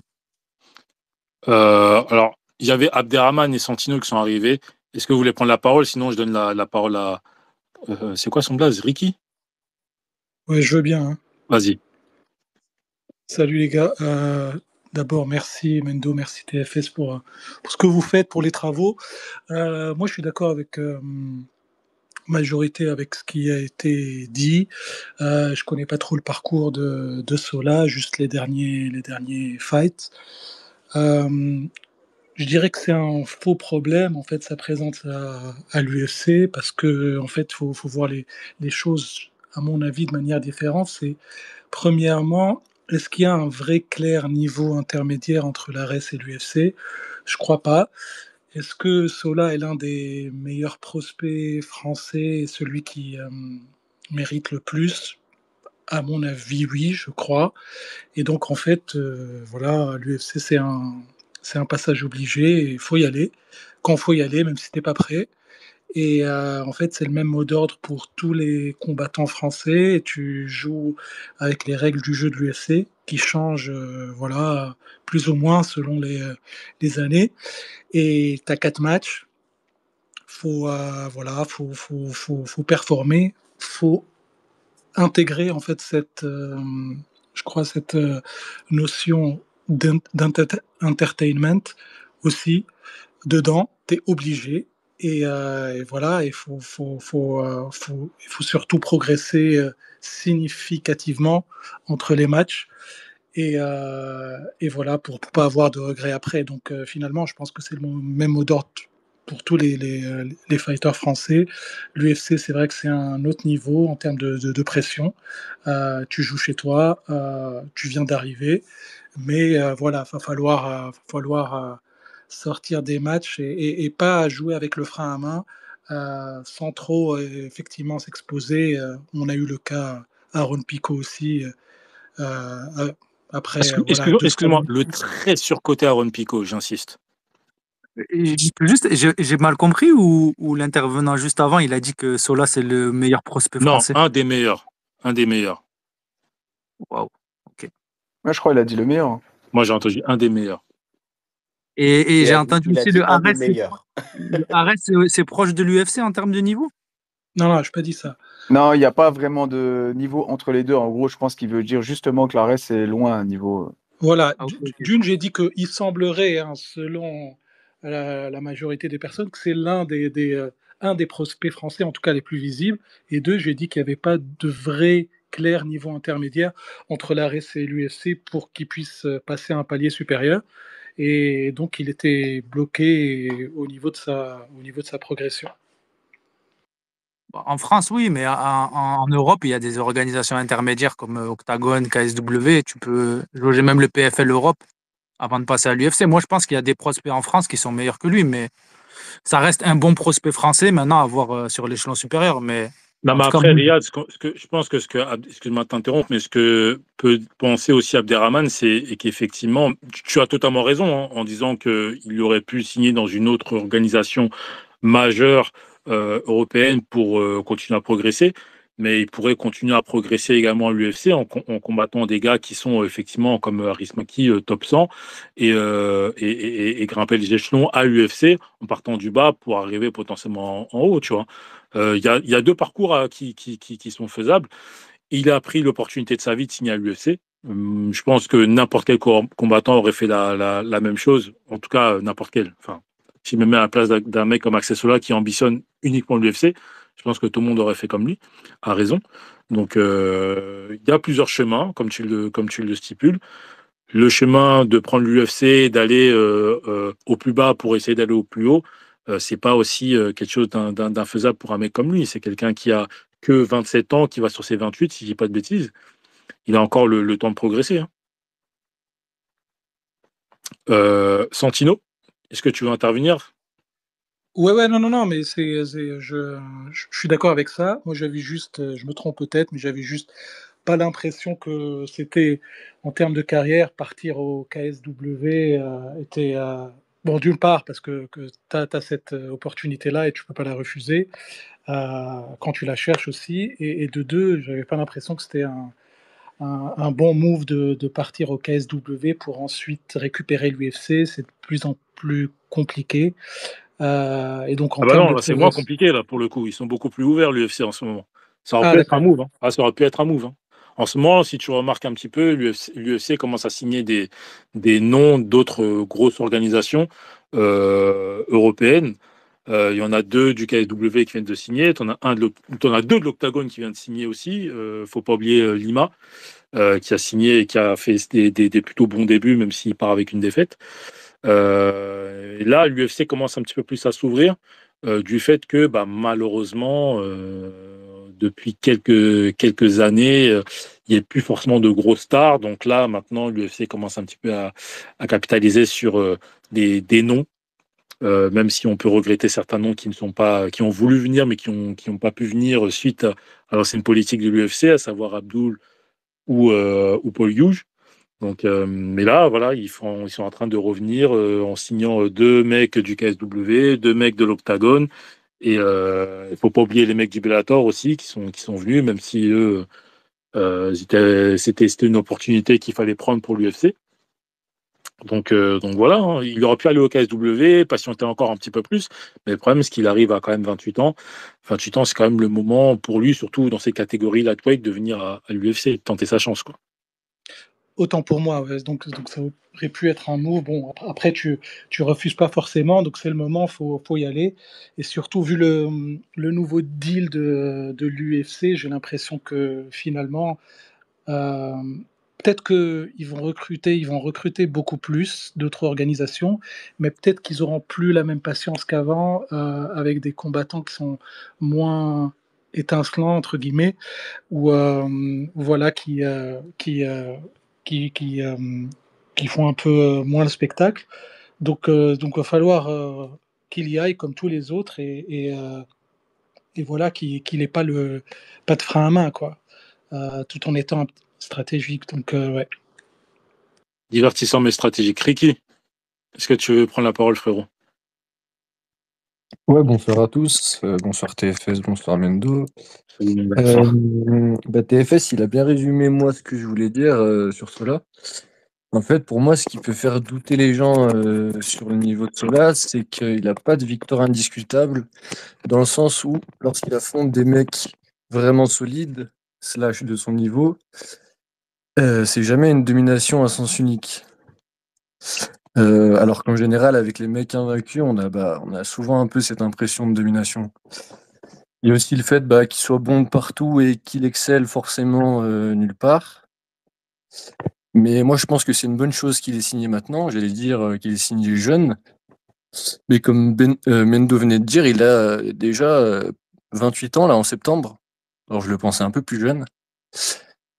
Et il a été beaucoup critiqué sur son dernier combat, mais pour moi, son 10-0, il est quand même solide, hein. Ne pas avoir eu de rouge contre des mecs comme Turpal et Daguerre, enfin en tout cas au niveau régional, c'est quand même solide. Je sais pas ce que vous en pensez. Bah ouais, clairement. Bah, je l'ai dit et redit. totalement d'accord, effectivement. Ça aurait été plus inquiétant d'avoir un rouge face à certains de ces gars comme Caio, enfin Lucas Caio, ça aurait été inquiétant qu'il perde, tu vois. Mais effectivement, les combats où il y a des oppositions qui sont quand même réelles, Turpal, Daguerre et Gagloev, et même Boudella, c'était important pour lui qu'il les gagne. Moi, je te donne mon avis. Même si effectivement des mecs comme Daguerre, Gagloev et Tourpal sont très bons, moi, ça m'aurait embêté qu'il ait un rouge face à ces gars-là. Ça m'aurait moins embêté qu'il ait un rouge face à Oudela, par exemple. Mais ça m'aurait embêté qu'il ait un rouge face à ces gars-là parce que, en fait, pour moi, c'est des gars qui sont en featherweight, tu vois. J'insiste et signe en disant ça, tu vois. Et pour des featherweight, c'est pas des énormes featherweight non plus. Tu vois ce que je veux dire? Tu vois le combat face à Gagloev, il y a un réel déficit physique, tu vois. Et il prend cher. Alors, on va parler de la vitesse. Je suis totalement d'accord pour dire qu'effectivement, la vitesse face à ces gars-là joue à son désavantage, hein. Il prend beaucoup de coups. Mais les coups qu'il prend, en tout cas, face à Gagloev, en tout cas, ça ne lui fait pas énormément de dégâts. Malgré tout, il en prend beaucoup. Les coups que lui, il envoyait, il faut voir le combat hein, contre Gagloev. Gagloev, il finit rouge comme une tomate, tu vois. Il a vraiment fini tout rouge, tu vois. Mais encore une fois, même si effectivement il y a des oppositions physiques qui sont plus avantageuses pour Accessola parce il a affronté ces trois featherweight, mine de rien, il est fini. Il est fini, il fait le boulot. Quand il affronte des vrais lightweight comme César ou comme Riles Soudela, il gagne. Ouais, ouais, Donc, je suis d'accord. Parce qu'on entend souvent, enfin moi j'ai entendu beaucoup de mecs dire qu'il était un peu boring, mais je trouve qu'il a quand même pas mal de finitions quand tu regardes. C'est un en fait, mec. je pense pas que, en fait, c'est vrai qu'il finit. Là, c'est quelqu'un, ça, pour moi, c'est une qualité dans le MMA et TFS. Je pense que tu peux approuver. Je pense que tout le monde peut approuver. C'est quelqu'un qui sait gagner les combats. Et ça, pour moi, savoir gagner le combat, même dans la difficulté, je trouve que c'est une très bonne qualité. Maintenant, quand on dit boring, qu'est-ce qu'on entend par là? Est-ce que c'est quelqu'un qui fait pas des spinach shit, etc., etc.? Non, il n'est pas là-dedans. C'est quelqu'un qui est très cérébral et ça se voit. C'est quelqu'un qui sait gâcher les combats pour pouvoir capitaliser. Et effectivement, c'est pas le genre de mec qui va être stupide à partir dans des échanges à la Rismaki en faisant des combats de bar irlandais, comme certains combattants aiment dire. Mais c'est quelqu'un, alors certes, il prend des coups, il essaie de peu en prendre, il essaie de capitaliser au sol s'il faut, il essaie de jabber, reculer pour frustrer le combattant, parce que frustrer un combattant aussi, pour moi, c'est une qualité. Et si c'est effectivement ça, être boring, le public, vous êtes dur, tu vois. Non, Mendo, désolé, je t'interromps, mais quand on dit qu'il est boring, c'est pas sur ces aspects-là. Le fameux in et out, il met son jab, il recule, ça, je pense qu'il va apprécier. Enfin, le public va apprécier. Par contre, s'il nous fait, ce qu'il a l'habitude parfois de faire, à savoir des catch contrôle intempestifs où il se passe rien, c'est là où je pense que les gens vont être frustrés et le public de l'UFC Paris, il est très chauvin, c'est-à-dire dans tous les cas, il sera soutenu, mais il est aussi, Oui, je les sais fans pas si derrière, sur Twitter, ça va potentiellement le détruire. non, mais avant même je sais pas si tu te souviens à l'UFC Paris 2, la combattante française là, qui ressemble à la à la joueuse de foot Wendy Renard là, comment elle s'appelle celle-là? Qui avait Waouh! 40 ans, Waouh! Zara Fern, là? Zara Fern. Mais tu vas pas me comparer elle Non, à non, Cescola quand même, un peu de doucement, non, s'il te plaît. non, mais non, non, non, c'était pour parler par rapport au public. C'est qu'elle avait beau avoir le drapeau tricolore, la prestation, elle était tellement ennuyante qu'elle s'est fait siffler, tu vois? Ouais, Donc mais ce que gros. ce que je veux te dire, c'est que le public, de l'UFC Paris, oui, très bon public et ça va soutenir, mais s'il nous fait des trucs boring, je pense que ça va pas hésiter à le siffler, hein. Moi, en fait, c'est surtout la partie cash control qui dure des plombes, où il se passe pas grand-chose. C'est là où moi, Sola, je le trouve des fois, je suis frustré, je suis ennuyé. Par contre, ces phases de in and out, ces phases de lutte, j'aime bien, je le trouve là-dessus, je le trouve divertissant comme tu l'as dit, sur ses finishes, ça va encore, mais moi, c'est le catch control, école, boxing squad de Nice qui parfois, j'en peux Oui, plus. ça, je comprends que c'est très frustrant. On en a déjà parlé. C'est assez chiant. Mais quand même, l'UFC Paris, ce qu'ils veulent, c'est voir tous les Français et francophones avec du vert.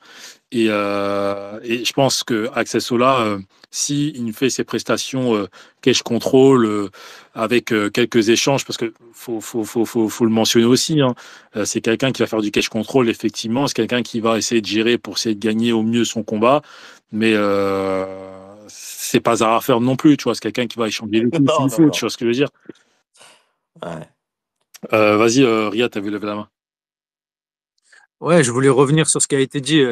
En fait, on dit que Sola, il est à 10-0, c'est un 10-0 mérité ou autre, ou l'adversité, mais il y a toujours le contexte qu'il faut prendre en compte. Euh, D'une part, Turpal. Pour moi, Turpal, il est surcoté. Vous dites tous, il est trop fort, mais il a pris qui? Il a 5 combats au Ares et sa seule adversité, ça a été Sola, il a perdu et c'est un featherweight. Donc, ok, il le finit, mais c'est normal pour moi. Dagir, il est très fort, c'est un featherweight encore une fois, et il combat une fois toutes les 2 ans. Donc, en fait, il y a toujours le contexte, et il fait un match nul contre lui. Gagloef, il a perdu contre Sola, je viens de vérifier. Juste après, il repère au Ares contre un autre lightweight. Lucas Caio, il repère juste après Sola. Et Gilles Oldela, il avait perdu 2 fois contre Amin Ayoub en lightweight. Donc, en fait, c'est normal qu'on se pose des questions sur Axel Sola, parce qu'il n'a pas eu d'adversité pour dire vraiment s'il est prêt pour l'UFC. Donc, peut-être on aura la réponse samedi prochain. Mais actuellement, on ne peut pas dire oui, c'est comme Losen Keita qui vient à l'UFC et tabasse les gens à l'octagone. Et pour parler de Losen Keita, il a fait un tournoi en lightweight. Et il a gagné le tournoi alors que c'est un phaser. Et Sola, il a de la difficulté contre des phasers. Donc il y a quand même des niveaux. Donc aujourd'hui, il a l'opportunité d'aller à l'UFC. C'est très bien pour lui. Peut-être qu'il va se révéler. Mais sur la scène nationale, malgré son 10-0, pour moi, il est un peu surcoté, Sola. Ouais, mais C'est après, un bon combattant. je suis d'accord. Excuse-moi, je t'interromps, mais je vais faire la même chose qu'avec Baki, un peu de doucement. Parce que là, tu compares un mec comme Losen Keita qui est plus que solide, qui a déjà prouvé, comme tu l'as dit aussi, en gagnant ses tournois à l'Octagone. L'Octagone et le Ares, c'est pas du tout la même adversité. Tu connais aussi bien Je que suis moi. d'accord, mais c'est juste pour te dire, 2 signatures à l'UFC, il y a quand même une Oui, différence, non, mais je malgré le comprends bilan à complètement. 10-0. Mais regarde, Et juste, vas-y, je vas-y, vais juste vas-y. terminer sur une chose, Vas-y, Mendo, c'est vas-y. juste, par exemple, tu vois, Sola, 2 fois ou 3 fois, il a eu l'occasion d'avoir un combat qu'on aurait aimé voir pour jauger vraiment son niveau avant d'aller sur la plus haute scène. Il y a eu, il y a eu Amin Ayoub, ça s'est pas fait. Il y a eu des discussions avec Baki en welterweight, il n'a pas eu. Et il y a eu Sardari. Sardari, il a été proposé à Sola et Sola l'a refusé. Et c'est pas pour rien. Tu vois, c'est Ouais, en fait Sardari, de c'est prendre des solide, gars putain. Sardari, c'est très solide. voilà, donc en fait, ça aurait été des combats, si on les avait eus avant l'UFC, peut-être qu'on aurait une possibilité de mieux juger son niveau. Maintenant, il est au-dessus de la scène régionale, c'est le champion du ARS, il est invaincu. Pour moi, c'est mérité qu'il aille à l'UFC, mais je pense que l'adversité, ça va lui faire bizarre. Parce que quand tu regardes les classements Fight Matrix, il a jamais pris quelqu'un, ça veut tout et rien dire. On peut pas dire, ah ok, il est centième, c'est sûr, il est plus fort que lui, mais tu regardes Guilherme Odela, il est aux alentours des 300. Et tous les autres adversaires, c'est en dessous des 400 qu'il a pris. Tous les Brésiliens qu'il a pris, Gagloef et Turpal. Turpal, il est classé 940e. Il combat jamais. Donc, moi, à l'heure d'aujourd'hui, je ne peux pas dire, ah oui, Sola, c'est un bon prospect, il va réussir à l'UFC. Peut-être qu'il va me donner tort. Mais aujourd'hui, si on reste sur les facts, c'est pas quelqu'un qui a prouvé qu'il avait sa place à l'UFC. Et il a la chance de rentrer en short notice, à lui de la saisir. Je suis d'accord et je comprends. Et petite chose aussi, Mendo, si tu me permets d'ajouter, parce que ce qu'il a dit, c'est super intéressant.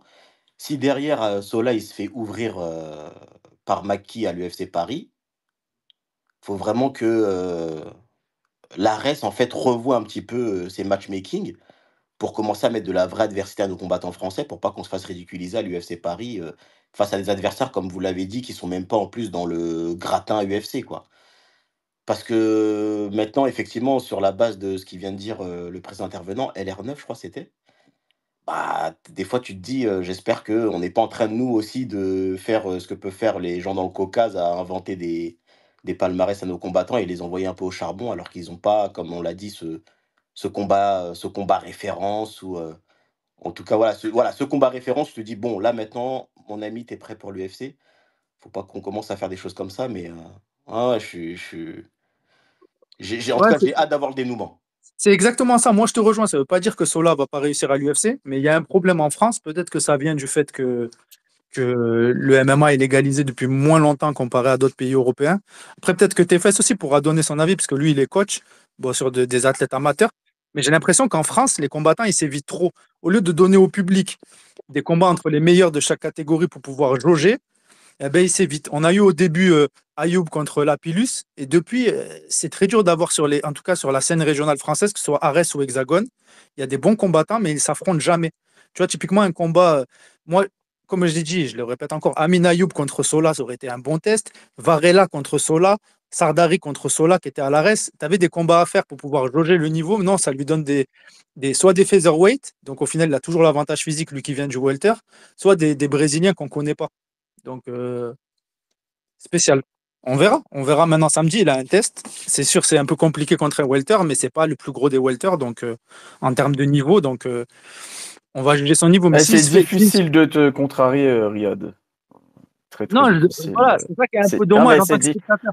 nous, on est biaisés, et toi, tu es biaisé dans l'autre sens, toi, ça se voit. Mais c'est difficile de te contrarier, c'est vrai. Non, En fait, moi, c'est vrai, c'est un je suis peu, pas fan de Sola, mais c'est un peu le truc comme Mike Baki. Tu vois, quand je dis aux gens, ouais, Baki, je le vois fort, les gens, ils me disent, ouais, mais pourquoi? Bah, en fait, c'est vrai. C'est vrai que factuellement, j'ai pas de fact. Et là, il y a une marge de progression, il y a une progression clairement, et ça va progresser dans le dur. Mais c'est vrai que factuellement, après, je trouve c'est pour ça que je te dis, tu es peut-être biaisé dans l'autre sens, c'est que ton analyse, elle est poussive. C'est-à-dire vraiment, ouais, mais lui, ça, ouais, mais lui, ça. Si tu regardes les stats de manière simple, c'est beaucoup de finish, ça reste invaincu. Daguerre, il est fort. Tu reparles, certes, il est 9 millième mondial, il combat jamais, mais je le trouve fort. Et en l'occurrence, dans ce combat, je l'ai trouvé vraiment fort. Gagloev, il est fort, il est invaincu, grosse vitesse. Après, il était invaincu, hein, en l'occurrence. Vitesse de bras, bonne lutte, c'est un combattant solide. ok. Après, je suis d'accord, c'est des gabarits en dessous. Mais je suis d'accord avec toi, mais je te trouve un peu dur, en gros. Stéphane, je réponds après, je laisserai les autres parler. Moi, je suis un peu dur avec Sola, c'est pas le combattant que je préfère. C'est un bon gars, ça a l'air d'être un bon gars, il s'exprime bien, mais stylistiquement, j'aime pas. Là, sa manière de combattre, j'aime pas, donc je vais pas mentir et dire, ah, c'est le gars qui va me faire envie de regarder des combats. J'ai donné les chiffres parce que j'ai regardé pendant qu'on parlait, parce que ça me surprenait, c'est juste pour donner des facts sur les gens qu'il a affrontés. Mais même ça, si on regarde, comme tu l'as dit, juste le tapologie, on voit, il y a beaucoup de finish que des victoires, je suis d'accord avec toi. Mais si tu as regardé toi aussi les combats, et je sais que tu les as regardés au RS, même dans le contenu, c'est pas fameux. C'est ça que je veux essayer de dire. Il gagne, mais c'est poussif. On dit à chaque fois, il gagne, il a eu de la résilience, il s'est fait toucher, il est revenu, c'est une bonne chose. Mais il n'a pas montré qu'il surdomine. Baki, ok, il n'y a pas eu peut-être la grosse adversité à part Doumbé, mais dans ses combats, il domine quand même. Les Il gars plus balade, faibles que lui, ouais, il domine. il balade les mecs. Ouais. Tu vois? C'est ça qui m'interroge chez Sola. Mais maintenant, on verra samedi. Là, il est à l'UFC. On peut plus Mais dire Riyad, est-ce qu'il a le niveau Riyad, UFC ou est-ce qu'il l'a pas. Riyad, On frérot, verra samedi. Riyad, frérot, s'il aurait dominé tous ces combattants avec le finish derrière, qu'est-ce que tu aurais dit? Tu aurais dit, mais il n'y a pas d'adversité, c'est trop simple pour lui. Donc en fait, moi, Ouais, je comprends ton point de vue, et tu verras à la fin que je comprends entièrement ton point de vue, et enfin, tu verras. Mais voilà, je comprends tes arguments, je comprends ta sévérité. C'est quelqu'un sur qui on met beaucoup d'espoir. Pas mal de gens qui ne sont pas visiblement là ce soir, mettaient Accessola à l'UFC bien avant son combat face à Oudela. Donc, et bien même avant son combat face à Caio, beaucoup de gens le voyaient déjà à l'UFC. Maintenant, effectivement, même si effectivement il n'y a pas l'adversité qu'on aurait voulu avoir, bah, il finit. Là où Baki, même s'il domine, il finit pas forcément tous ses combats. Tu vois. Allô, allô tout le monde. Attends, il y avait Skyrimzu qui voulait intervenir, ensuite Lionel, et après Abderrahman. Ouais, bonsoir à tous. Je sais pas si vous m'entendez bien, c'est mon Comme ça, premier on t'entend bien. Comme salam. space. Nickel, on t'entend bien. Ok, cool. Alors, moi, globalement, bon, vous avez un peu tout dit, hein, mais même s'il est un peu sévère dans son ton, mais quand même, je trouve qu'il est juste. Je vais rejoindre quand même Riyad. Et sur ce qu'il avait dit au début, euh, il trouvait que mine de rien, un nouveau Français qui signe à l'UFC, surtout en short notice, c'est un truc qui doit vraiment hyper les gens et que là, il trouvait que c'est pas tant que ça. Alors, est-ce que peut-être que ça a été annoncé en même temps que le gros combat de Keita contre Pitbull et ça a fait un petit peu couvert, mais j'ai l'impression que Sola, il a perdu un petit peu, un peu de sa superbe depuis ses derniers fights, tu vois. Je trouve qu'au début, quand il arrive, les gens le projettent plus comme un prospect plus prometteur que ce qu'il est aujourd'hui. D'ailleurs, dans son style de combat, ça, j'aimerais bien avoir l'avis de TFS après. Est-ce que son style de combat, on peut pas dire que c'est typiquement l'exemple du gars qui a passé trop de temps en amateur. Dans le style qu'il a de combattre et parfois qu'il est pas assez percutant. On peut dire aussi que c'est peut-être faire un peu du pinaillage d'aller voir le détail de ses combats. C'est vrai que de loin, quand tu regardes son palmarès, il a 10-0, il a 5 finishes, c'est propre et c'est pas le pire des 10-0, c'est pas le plus compétitif non plus, mais ça reste honnête. Cependant, même, on est quand même obligé après un peu de regarder, tu vois. Et moi, ça me dérange quand même.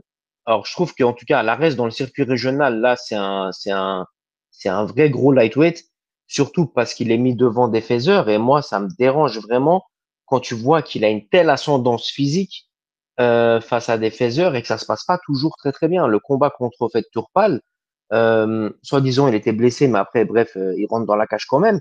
Mais à un moment donné, il se fait down par en fait Tourpal. Après, derrière Tourpal, je me rappelle, il prend un coup et je sais pas, il fait le con au quatrième round. Il arrive les bras ballants, genre je sens rien, je sens rien. Bah, à un moment donné, il en prend une ou deux et puis au revoir tout le monde, tu vois. Contre Daguerre, il y a quand même un monde où au premier round, il peut se faire arrêter, même si après, il a montré de la résilience et tout. Et puis, il finit sur un match nul. Tu vois qu'il a quand même un gros jab et il doit mettre du poids parce qu'il me semble que c'est Gagloev, je sais plus si c'est Gagloev qui finit quand même ou alors si c'est Caillot qui finit bien en sang sur les jabs, C'est Gagloé. Ouais, c'est mais tu vois Gagloev. que Gagloé. c'est Gagloev hein, qui finit seulement en sang. Il a un style où euh, il est trop ouvert debout. Je sais pas exactement pourquoi. Pourtant, il a un style un peu in and out, mais pourtant ça rentre. Il a l'air d'affectionner la lutte, le sol, le catch control. Il était parti un mois au Daghestan. S'il se spécialise un peu là-dessus et il a l'air d'avoir un ground pound qui peut être efficace, peut-être que là, il peut faire son trou. Maintenant, c'est clair que sa place à lui, enfin, le fait d'avoir une chance à l'UFC, c'est mérité, c'est sûr. Hein, quand tu as un palmarès comme ça régionalement, faut tester, tu vois. Après, j'entends parfois, ça compare un peu avec l'entrée de BSD, oui, il rentre une catégorie au-dessus, mais Rhys McKee, c'est pas Eliseo dos Santos. Hein. C'est pas la même adversité. Et je trouve quand même, globalement, il s'en sort pas trop mal. Pour un short notice, c'est pas non plus un 100% cadeau, Rhys McKee, mais stylistiquement, si je pense qu'il tente un combat full lutte, full grappling, bon, faut encore le maintenir au sol, le Rhys McKee, mais il a sa carte à jouer, et puis même s'il perd, c'est pas la fin du monde, tu vois. Donc, euh, donc voilà, ça reste bien, mais je trouve que ça manque un petit peu de piment parce que c'est aussi son style. Il est très propre, très pro, très mesuré. Il a une bonne communication, il parle bien. C'est un peu le genre idéal, tu vois. Mais c'est vrai que le fait que il y aura toujours cette petite question, mais qui peut en fait totalement effacer. Hein. Il suffit qu'il performe à l'UFC, puis on se dira pas pourquoi il a déjà pas affronté les meilleurs localement, mais il y aurait eu plus de certitude quand même, c'est clair. Si soit il avait été plus dominant, ou alors il serait pas fait down deux ou trois fois sur ces trois, quatre derniers combats, tu vois. Mais c'est clair qu'il aurait affronté un Damien Lapulus, un Menayoub, où je me rappelle au début, quand en fait il arrive à Arès, ça parle d'un combat contre Baki. Ça aurait été grave intéressant. Moi, perso, ce combat, j'aurais quand même bien voulu le voir. Et pour finir, c'est vrai je pense qu'il a un meilleur ratio de finish que Baki. C'est sûr, mais par contre, Baki, il se fait pas down dans ses combats, tu vois, comme ça. Et même si je pense il a pris une meilleure adversité globalement que Baki, tu vois. Mais voilà, c'est un peu tout pour moi, les gars. Vas-y, TFS, intervient rapidement avant que je donne la parole à Lionel et à Abderrahman. Oui, par Bien rapport sûr. à l'amateur, j'en ai parlé en plus, j'en ai parlé sur Accessola, et notamment, c'est vrai que tu as des combattants amateurs en boxe, par exemple, qui font des grosses carrières amateurs et qui font très mal leur transition professionnelle. Et ouais, le style de Sola, c'est ça aussi, c'est savoir gagner les rounds, savoir gagner les rounds. Le fait de prendre les coups aussi et d'avoir ça peut venir de ça aussi. Les gants, c'est pas du 4 rounds, c'est du 8. Donc, tu as beaucoup moins l'appréhension de prendre les coups, de l'impact des coups. Et comme en boxe amateur, en fait. En boxe amateur, il faut faire beaucoup de combinaisons, toucher énormément. Les gants sont bien plus gros. Faut marquer des points, en fait, plutôt que vraiment faire mal, détruire. Et ouais, c'est vrai que c'est une bonne réflexion, que ça peut faire que Axel Sola a ce style-là, très cérébral, très fight IQ, qui peut des fois être chiant. Et en vrai, si tu regardes ces combats où il y a des finishes, où il y a des guerres, c'est rarement lui qui amène la guerre. c'est surtout les mecs en fait qui en ont marre de se bouffer l'intelligence de combat, de se bouffer le fait que Sola change de niveau, le mix, se déplace, utilise sa palette technique, et du coup ils vont au charbon et ils obligent un peu Sola à aller au charbon. Vas-y, Lionel, frérot. Ouais, merci Mando. Donc en tout cas, bonsoir à tous. C'est la première fois que je monte sur le space et je suis un fervent auditeur de TFS et des short notices. Donc Bienvenue mon merci en gars, tout cas pour merci à le toi. travail. Welcome. Alors, il y a eu très bonnes interventions, notamment celle de LR9. Pour essayer de différencier, on a l'habitude que l'UFC recrute des top profils. Et surtout parmi les Français. Et à chaque fois qu'il y a des Français qui arrivent, on est saucé parce qu'on se dit, c'est des mecs qui sont forts, qui ont déjà prouvé dans l'adversité, qui ont une dominance technique qui fait que on se dit, sur un domaine, ils vont dominer. Et il y a une hype qui les entoure. Typiquement, il y a des gens comme Abdul, on se dit, c'est un mec qui va dominer dans le sol, et on sait qu'il va rouler sur certains profils UFC de sa catégorie. Saladin, c'est pareil, on va être hypé dès qu'on va entendre qu'il sera à l'UFC parce qu'on sait qu'il va rouler sur certains profils.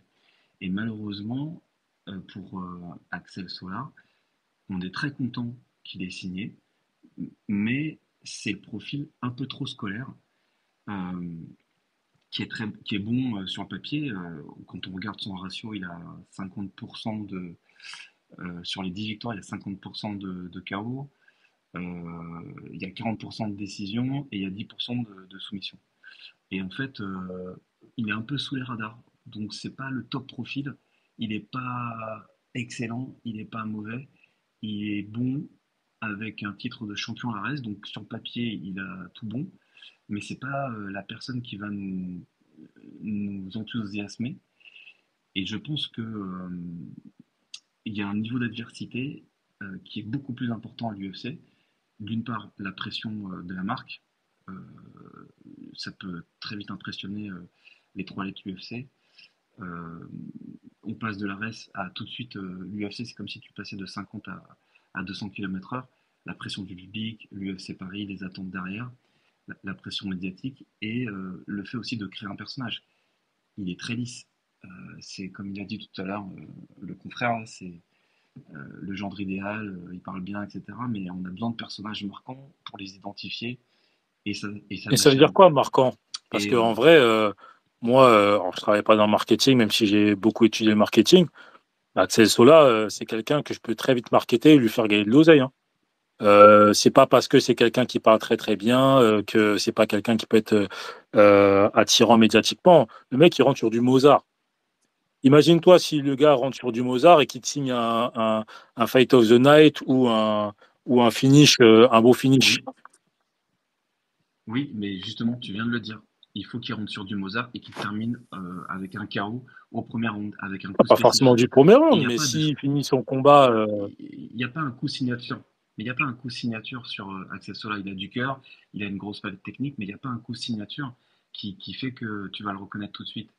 Et, euh, et ça peut être un profil besogneux qui va progresser, un peu comme Dustin Poirier quand il est arrivé à l'UFC et qu'il a progressé au fur et à mesure et qui s'est imposé dans la durée. Et c'est ce que j'espère pour lui. alors Mais attention, il faut je vais faire le mec pointilleux. Dustin Poirier, quand il arrive à l'UFC, c'est un gros prospect. Mais je vois ce que tu veux dire. Et je suis totalement d'accord avec ça parce qu'effectivement, il peut encore progresser à l'UFC. Beaucoup de gens pensent que dès que tu il a arrives à 21 ans. l'UFC, il faut que tu sois au niveau directement. Non, tu peux prendre le temps de progresser à l'UFC à condition, et là je suis encore, je suis d'accord avec toi, Lionel, à condition qu'effectivement tu montres que tu as une marge de progression et que tu te montres également divertissant dans la cage.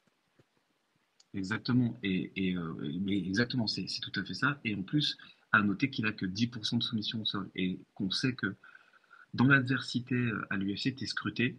Et que si à un moment donné, tu es catalogué striker et qu'on voit que tu essaies de terminer tout le temps au striking, derrière, il y a des gens qui vont t'attendre en soumission. Et ça va être ton point faible. Et on va montrer le chemin pour te terminer. Et à l'UFC, il faut que tu montes plus de soumissions. En fait, il faut que ton ratio il soit haut. Et je pense que son ratio il est encore un peu bas en soumission et on peut l'attaquer là-dessus. Donc Donc voilà, donc mi figue mi raisin, je suis très content parce qu'on se dit qu'il n'y a pas beaucoup de Français en ce moment qui sont signés à l'UFC.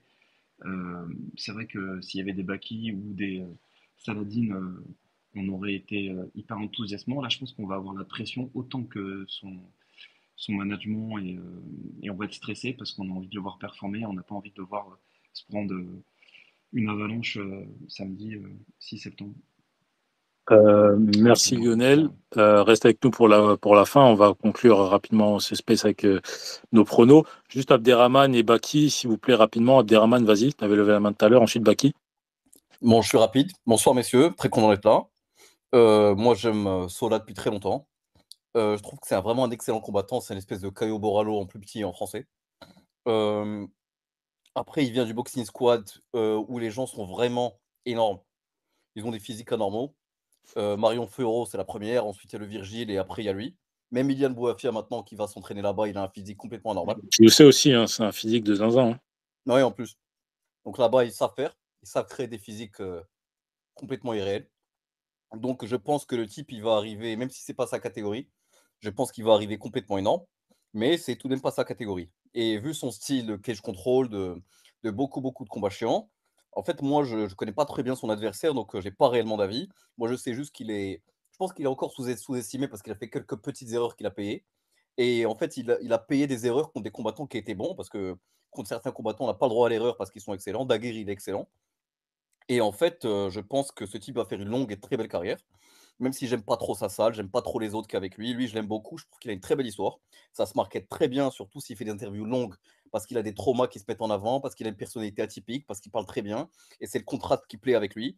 Donc je pense qu'il peut avoir une énorme fanbase, contrairement à ce que certains disent. Donc surtout dans les classes sociales élevées ou des gens qui connaissent pas très bien le MMA. On arrive un type qui rentre sur du Mozart, qui parle très bien, qui fait plein d'études, qui a eu un passé très difficile, qui a une excellente carrière amateur, qui arrive, qui domine à l'UFC, je pense que ça peut très bien marcher. Ensuite, bon, la question technique que j'ai pour vous, mais bon, j'arrive en dernier, j'aurais aimé parler plus tôt, mais c'est pas grave, c'est ma faute, j'aurais dû lever ma main plus tôt. En fait, vous coacheriez ce mec-là comment? C'est-à-dire que quand ton style, c'est du cage control, mais que tu es contre un mec qui est beaucoup, beaucoup plus gros que toi, qu'est-ce que tu fais? Parce que Caio Borralho, il fait ça, mais il est énormissime, Caio Borralho. Il est beaucoup plus balèze que les mecs en face, il a un physique de poids lourd. Donc, c'est pour ça que ça lui va très bien. Mais avoir un style de cage control et un style où on colle beaucoup, un style qui est très énergivore, contre quelqu'un qui est à la catégorie supérieure, je ne saurais pas trop quel conseil lui dire. J'ai du mal à mettre à la place de ses coachs. Non, mais Voilà, TFS, si tu veux intervenir, vas-y, sinon moi j'interviens. Ah, vas-y, Mendo. En fait, on l'a dit, et effectivement, TFS l'avait dit à juste titre, c'est qu'effectivement, son style cash control, son style plus ou moins lutte, c'est quelque chose qui pourrait amener au combat, parce qu'effectivement, on a vu des lacunes de Rismaki au niveau du sol. C'est quelqu'un qu'on peut facilement amener en double ou single leg, de par ses prédispositions, mais aussi de par sa stance, sa manière de se positionner en Akmoué. Il fait parfois du karaté stance, un peu comme Sola, mais il est plus en mode Nakmoué lorsque Rismaki combat. Et effectivement, il y a beaucoup d'ouverture sur les amener au sol. Maintenant, ce qu'on dit, c'est qu'effectivement, partir vers cette stratégie, elle est très bonne. Tu vois, c'est potentiellement la chose à faire. Moi, mon interrogation, c'est plus au niveau du cardio, au niveau du déficit de puissance qu'il aura, parce que même si, comme tu l'as dit à juste titre, c'est quand même un gros physique. Rismaki lui mettra peut-être 8 kilos en plus dans la cage le jour du combat. Donc, est-ce qu'il serait en mesure d'effectuer ses contrôles, que ce soit contre la cage ou au sol? Je ne sais pas. Est-ce qu'il serait en mesure également de striker avec lui? Je ne pense pas que ce soit le bon move pour Axel Sola. Donc, le fatiguer serait une bonne stratégie. Le frustrer également. Encore faut-il pouvoir le faire sur 3 rounds. Et encore plus le faire en capitalisant derrière avec un finish. Donc en gros, tu le vois perdant, la Mendo. Attends un peu. Pourquoi Je pourrais intervenir. Je pourrais juste savoir, le dernier intervenant, il a dit que Sola, c'était le Caio Borralho français. Je peux juste savoir c'est quoi la comparaison, parce que je suis pas sûr de comprendre. Je pense que c'est sur le côté intellectuel et cérébral. Je pense que c'était sur Ouais, je pense ça aussi. Ok, parce que sur le style de combat, ça n'a rien à voir, hein, Non, ça n'a rien à vraiment. voir sur le style. Moi, D'accord. j'ai capté Merci. sur le fighting nerd, genre très cérébral, etc., etc. Pas Hmm. sur le style. Et ce sur quoi je voulais intervenir, Mendo, mais c'était pour faire écho à l'intervenant juste avant, Abderrahman, je crois. En fait, on parlait du fait que malheureusement, peut-être que l'ARES avait pas mis le meilleur niveau d'adversité, notamment sur les dernières phases avant UFC pour Axel Sola. Mais un truc aussi qu'on fait peut-être un petit peu, qu'on fait pas très bien, enfin en tout cas que les orgas font pas très bien et que certains combattants arrivent à très bien faire, c'est arriver à se vendre. Et honnêtement, Axel Sola, il aurait vraiment il pourrait vraiment fédérer beaucoup de personnes autour de lui s'il arrivait justement à se mettre plus en avant ou si les organisations ou si les médias le mettaient plus en avant. Je dis ça pourquoi? Parce que sur ces interviews longues, comme Abderrahmane le disait, et c'est pas péjoratif ce que je veux dire, hein, je remets pas en question encore une fois son niveau dans la cage, mais moi personnellement, je le trouve plus intéressant en dehors de la cage quand il donne ses interviews, quand il est en post-fight, où il donne des indications un petit peu sur sa préparation, sur ses sparring, sur sa philosophie de combat, même sur sa philosophie de vie. Je trouve hyper intéressant et j'espère que, justement là, sa mise en avant autour de l'UFC va lui permettre, tu vois, d'aller toucher à notre public et de valoriser cette image-là. Ça, tu l'impression qu'il peut être peut-être un petit peu timide, mais il faut que les combattants ils comprennent, voilà, sortez de votre timidité et surtout quand tu un cerveau comme lui il l'a, bah, et profites-en pour faire monter entre guillemets «ton image», ta marque et derrière, ton portefeuille suivra forcément, quoi. Mais il a vraiment toutes les qualités pour être connu du grand public et en plus, ce serait un très bel ambassadeur du MMA, je trouve, français. Donc, je lui souhaite vraiment de prendre le virage comme il se doit après son passage à l'UFC, qu'il soit victorieux ou qu'il ait un peu moins de chance samedi prochain, quoi. Bah, je suis d'accord avec toi. Après, le côté marketing, alors de base, c'est pas du, enfin, ça devrait être l'ARES ou l'organisation qui te promue de te mettre en avant. Mais aujourd'hui, c'est plus le combattant lui-même et son écosystème autour de lui qui doivent prendre en main ça. Parce qu'effectivement, si tu demandes à un combattant de faire du marketing, c'est pas son métier. C'est à lui de s'entourer de personnes, de bonnes personnes pour pouvoir communiquer avec lui. Après, je suis totalement d'accord. Moi, je le répète, c'est quelqu'un qui est marketable. C'est quelqu'un qui peut attirer un nouveau public. C'est quelqu'un qui parle bien. C'est quelqu'un qui peut attirer, je pense, sans vouloir faire de comparaison stupide, mais il peut attirer d'autres personnes d'autres milieux vers le MMA. C'est quelqu'un qui passe bien à l'écran, qui parle très très bien, qui, de par sa manière d'interpréter le MMA, de sa manière de s'exprimer aussi, peut fédérer aussi derrière. On l'a vu face à Tourpal, c'est quelqu'un qui lorsqu'il a vu Tourpal se faire incendier sur des remarques assez racistes, il a très vite Mmh. fédéré. Donc, c'est Ouais. quelqu'un qui est marketable et c'est quelqu'un qui, selon moi, devrait, je pense, mais après ça va aussi avec le style, peut s'inspirer d'un mec comme Rory McDonald, ceux qui ont la ref. Je parle pas stylistiquement, mais je parle dans ce côté qui te semble un peu lisse. Rory McDonald, tu le vois en interview, tu dis, waouh, putain, il est aussi violent que ça, ce mec. Tu l'entends parler, t'as pas l'impression que c'est un combattant de MMA déjà, un peu comme Mmh. Sola. C'est quelqu'un, lorsque tu l'entends parler, tu dis, mais en fait, ce mec-là, il est malade. C'est le genre de mec qui disait à l'époque où il était à l'UFC, ouais, moi j'aimerais bien qu'on autorise des stompes dans la tête et tout, des Mmh. écrasements de tête et tout, ça c'est quelque chose que je kiffe et tout. Et derrière, il va te parler religion, tu vois. Tu dis, Mmh. tu dis ce C'est mec-là, il va te parler religion, schizophrène. il va te parler de la société normale, tu vois, un peu comme Axel Mmh. Sola. Donc, mais derrière, Je pense que McDonald's, Sola c'est quelqu'un qui a quand même fait le minimum à faire, en tout cas au niveau du marketing, pour bien se faire connaître. Et mmh. également, dans la cale, c'était quelqu'un qui arrivait à être divertissant et à capitaliser. Mais c'était quelqu'un aussi de très cérébral, Rory McDonald. Donc je pense qu'il devrait plus s'inspirer d'un mec comme ça, tu vois, pour pouvoir. Sola, vraiment, je lui souhaite une grosse carrière en tant que combattant, mais je pense qu'il serait même bon en tant qu'éducateur. Là où il m'avait choqué, non, il me choque toujours quand il fait ça, c'est qu'il sort de certains combats, comme tu l'as dit, par exemple, le combat contre Dagir ou d'autres, où il s'est quand même fait bien toucher. C'était sur des 5 rounds. Et en interview post-combat, il a la lucidité pour te donner limite sur chacun des rounds ce qui s'est bien passé, ce qui s'est mal passé, ce pourquoi il est content, pas content. Il arrive à te faire Il analyse bien une l'après-combat, ouais. analyse du combat à chaud, alors que c'était lui-même l'acteur et on sait que c'est compliqué parfois, en tant que combattant, je pense que tu sors de là, tu as la tête en vrac, que tu as besoin peut-être de revoir les images pour comprendre là où tu ce que tu as bien fait, ou ce que tu as mal fait. Lui, il a cette lucidité donc je lui souhaite une grosse carrière en tant que combattant, mais je suis sûr même en tant qu'éducateur, MMA, le mec, il serait très, très bon. Ouais, sûrement. Riyad, pour conclure, et après on passe au prono. Tu t'avais levé la main tout à l'heure.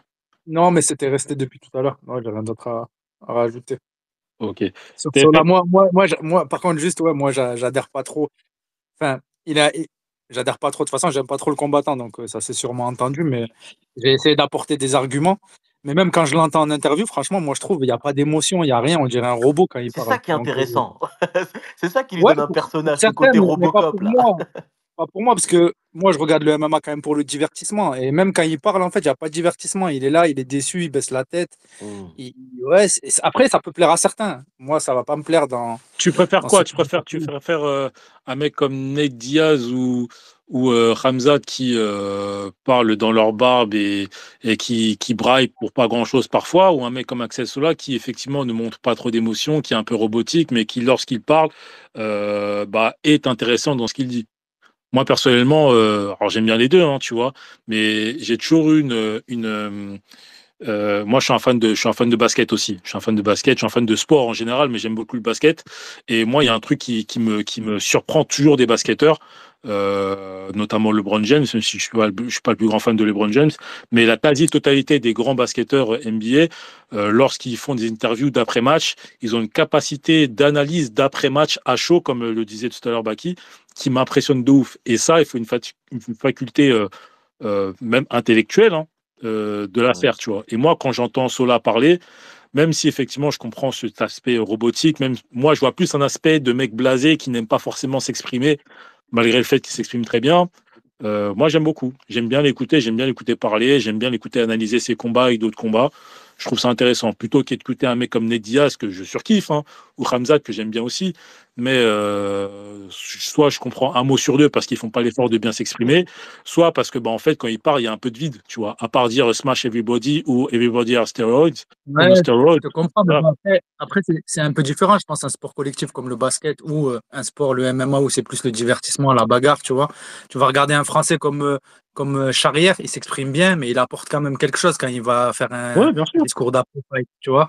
Ce que je trouve avec Sola un peu dommage, c'est que c'est vraiment trop lisse. Après, ça peut plaire à certains. Je pense que oui, en interview, quand tu écoutes des reportages sur lui, il y a plus de matière à discuter et de dire des choses intéressantes.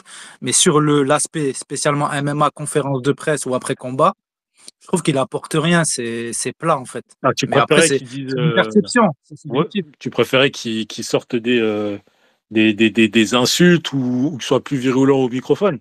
Pas spécialement des insultes, mais moi, typiquement, oui, je préfère les combattants un peu plus divertissants. En conférence de presse, tu vas écouter un Pimblet, même Hamza, tu vois, tu vas sentir quelque chose. Ouais, non, mais je Lui, comprends, je j'ai comprends. l'impression que c'est trop propre, c'est trop procédurier. Et moi, personnellement, c'est pas ce qui me plaît le plus, mais je reconnais que c'est quelqu'un qui s'exprime bien et que je pense, en dehors du MMA, c'est quelqu'un avec qui je peux avoir des discussions constructives. Lionel, rapidement, s'il te plaît, il faut qu'on fasse la conclusion avec le prono. Lionel, 1, 2, 3, 4. Bon, vas-y, TFS, on passe au prono. Est-ce que tu veux commencer? Yes, excuse-moi. Prono, moi je vois Sola décision. Sur la décision. OK. Je pense que ça va être dur. Un petit juste détail. Grosse guerre, ça va être dur. Peut-être une split. Peut-être une split, mais ouais, décision de Sola. OK. Riyad. Moi, je vois Maki de décision en 3 rounds. OK. Abderrahman. Sola, finish. Quel round? 3. OK. Santino. Décision Maki, je pense que c'est l'apprentissage. OK. Baki. Je vais me casser la voix dans le stade pour soutenir Sola, mais malheureusement, là, comme ça, à froid, je dirais une victoire de Maki à la décision, peut-être parce que la marche est encore un peu trop haute. Mais j'espère de tout cœur qu'il va le foudroyer. OK. Ricky. Combat serré pour moi, mais je vois Sola prendre la décision. Très bien. Skyrim. Moi, je vais accorder le bénéfice du doute à Sola, que s'il blitzait comme ça, montant à la fenêtre, c'est parce qu'il avait le stress du finish et il voulait impressionner pour l'UFC, que maintenant qu'il y est, il va pouvoir être plus prudent, plus intelligent. Et je me dis qu'il pourrait suivre un peu le game plan de Ange Doussa, là, et qu'il pourrait gratter une décision. Par contre, faut pas qu'il fasse le con debout. Donc, je verrais un Sola décision, ça me choquerait pas. Ok. Lionel. Lionel, une fois,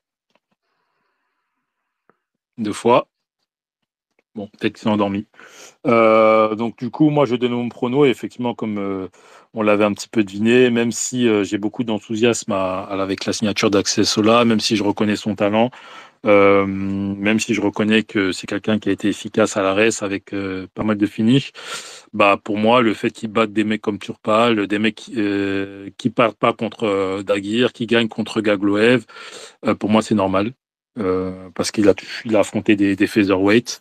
J'ai vu pas mal d'ouverture en striking. Moi, je viens du striking, donc je vois des choses qui m'inquiètent. Ces in and out c'est plus des in, enfin c'est plus des out que des in parfois. Ou parfois il fait des in et juste après il fait des out. C'est pas forcément très fluide. J'ai du mal à imaginer la chose avec des paroles, mais en tout cas moi je vois la. Faut juste regarder son combat face à Gagloev, vous allez comprendre ce que je veux dire. Euh, le- Encore une fois, comme je le disais en préambule, prendre un mec comme Rhys Maki, même si effectivement, je répète et je le maintiens, c'est pas un énorme niveau pour l'UFC selon moi. C'est quelqu'un qui est très bon au niveau régional. Accessola est très bon au niveau régional. Je sais pas s'il a encore le niveau UFC. Il va affronter quelqu'un qui est potentiellement similaire à lui en termes de niveau. La problématique, c'est que Rhys Maki sait qu'il va combattre à l'UFC de Paris depuis pas mal de temps, qu'il s'entraîne depuis pas mal de temps déjà, depuis plus de 10 semaines. Axel Sola, il sait qu'il va combattre à l'UFC Paris depuis 2 semaines environ. Donc, préparer un mec comme Maki, aussi longiligne, qui va lui mettre 10 kilos d'écart, ça va être très compliqué. Donc, j'ai un petit peu de mal à voir Axel Sola. Il a eu du mal face à des featherweight. Je ne sais pas comment il pourrait capitaliser sur un welterweight comme Maki, même si, encore une fois, c'est quelqu'un qui aurait pu être prenable avec une vraie préparation, mais là, avec une préparation express, ah, je suis dubitatif. Et les combats face à Daguerre, face à Tourpal, face à Gagloev, moi, m'inquiète, parce que les coups qu'il prend, les knockdowns qu'il prend, s'il se les prend face à un mec comme Magui, ça doit dormir. Et je persiste et signe, je ne sais plus lequel d'entre vous disait que le combat face à Daguerre, je crois que c'était Riyad, le combat face à Daguerre doit clairement se finir au premier round. Heureusement qu'il y a Marc Godard je crois que c'est Marc Godard, l'arbitre, qui intervient pas du coup et qui laisse le combat filer parce qu'effectivement c'est un main event, etc., etc. S'il mange un knockdown de la même manière qu'il s'est mangé le knockdown face à Daguerre, qui prend ce knockdown face à Rhys McGee, l'arbitre va intervenir direct en disant stop, parce qu'il veut prendre soin des combattants et parce que effectivement, c'est pas des main eventers.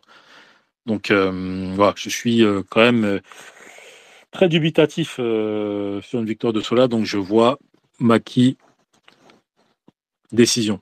Je suis pas loin de dire finish, mais je vais dire décision. Bakir rapidement, parce qu'on doit finir. Ouais, j'aimerais revenir sur ce que je viens de dire finalement. Je mets la victoire à la décision pour Sola. J'avais oublié le facteur ambiance à Bercy. Donc en fait, il part avec un avantage. Je lui donne la victoire à la décision finalement. Je change mon vote. Ok, je persiste en disant ça, qu'effectivement, le fait qu'il y ait un public à Paris va peut-être aussi le stresser. Donc, ouais, je vois Rhys Maki également, du coup. Donc voilà, en tout cas, force à ces cela. C'est pas parce que je le vois pas gagner que je suis pas pour lui. Comme tu l'avais dit, Baki, on est tous derrière lui. On espère qu'il va performer. Et voilà, force à lui. Force à tous nos Français. Merci Mendo, le maître de cérémonie. Merci d'avoir géré les bails. Merci à tous d'être intervenus. J'allais dire une bêtise encore. D'être intervenus. Bon week-end. On se voit le week-end prochain. On verra. On fera probablement une réaction. Parce qu'il va y avoir beaucoup de choses à dire, je Obligé, pense. parce que là, Nassourdine, s'il gagne, frérot, on sait c'est qui le prochain, normalement. Normalement. Ouais, normalement, ça dépend de la manière. C'est Ouais, ça. voilà. Bon, les gars, grosse force, bon week-end à tous. Bye God bye. bless.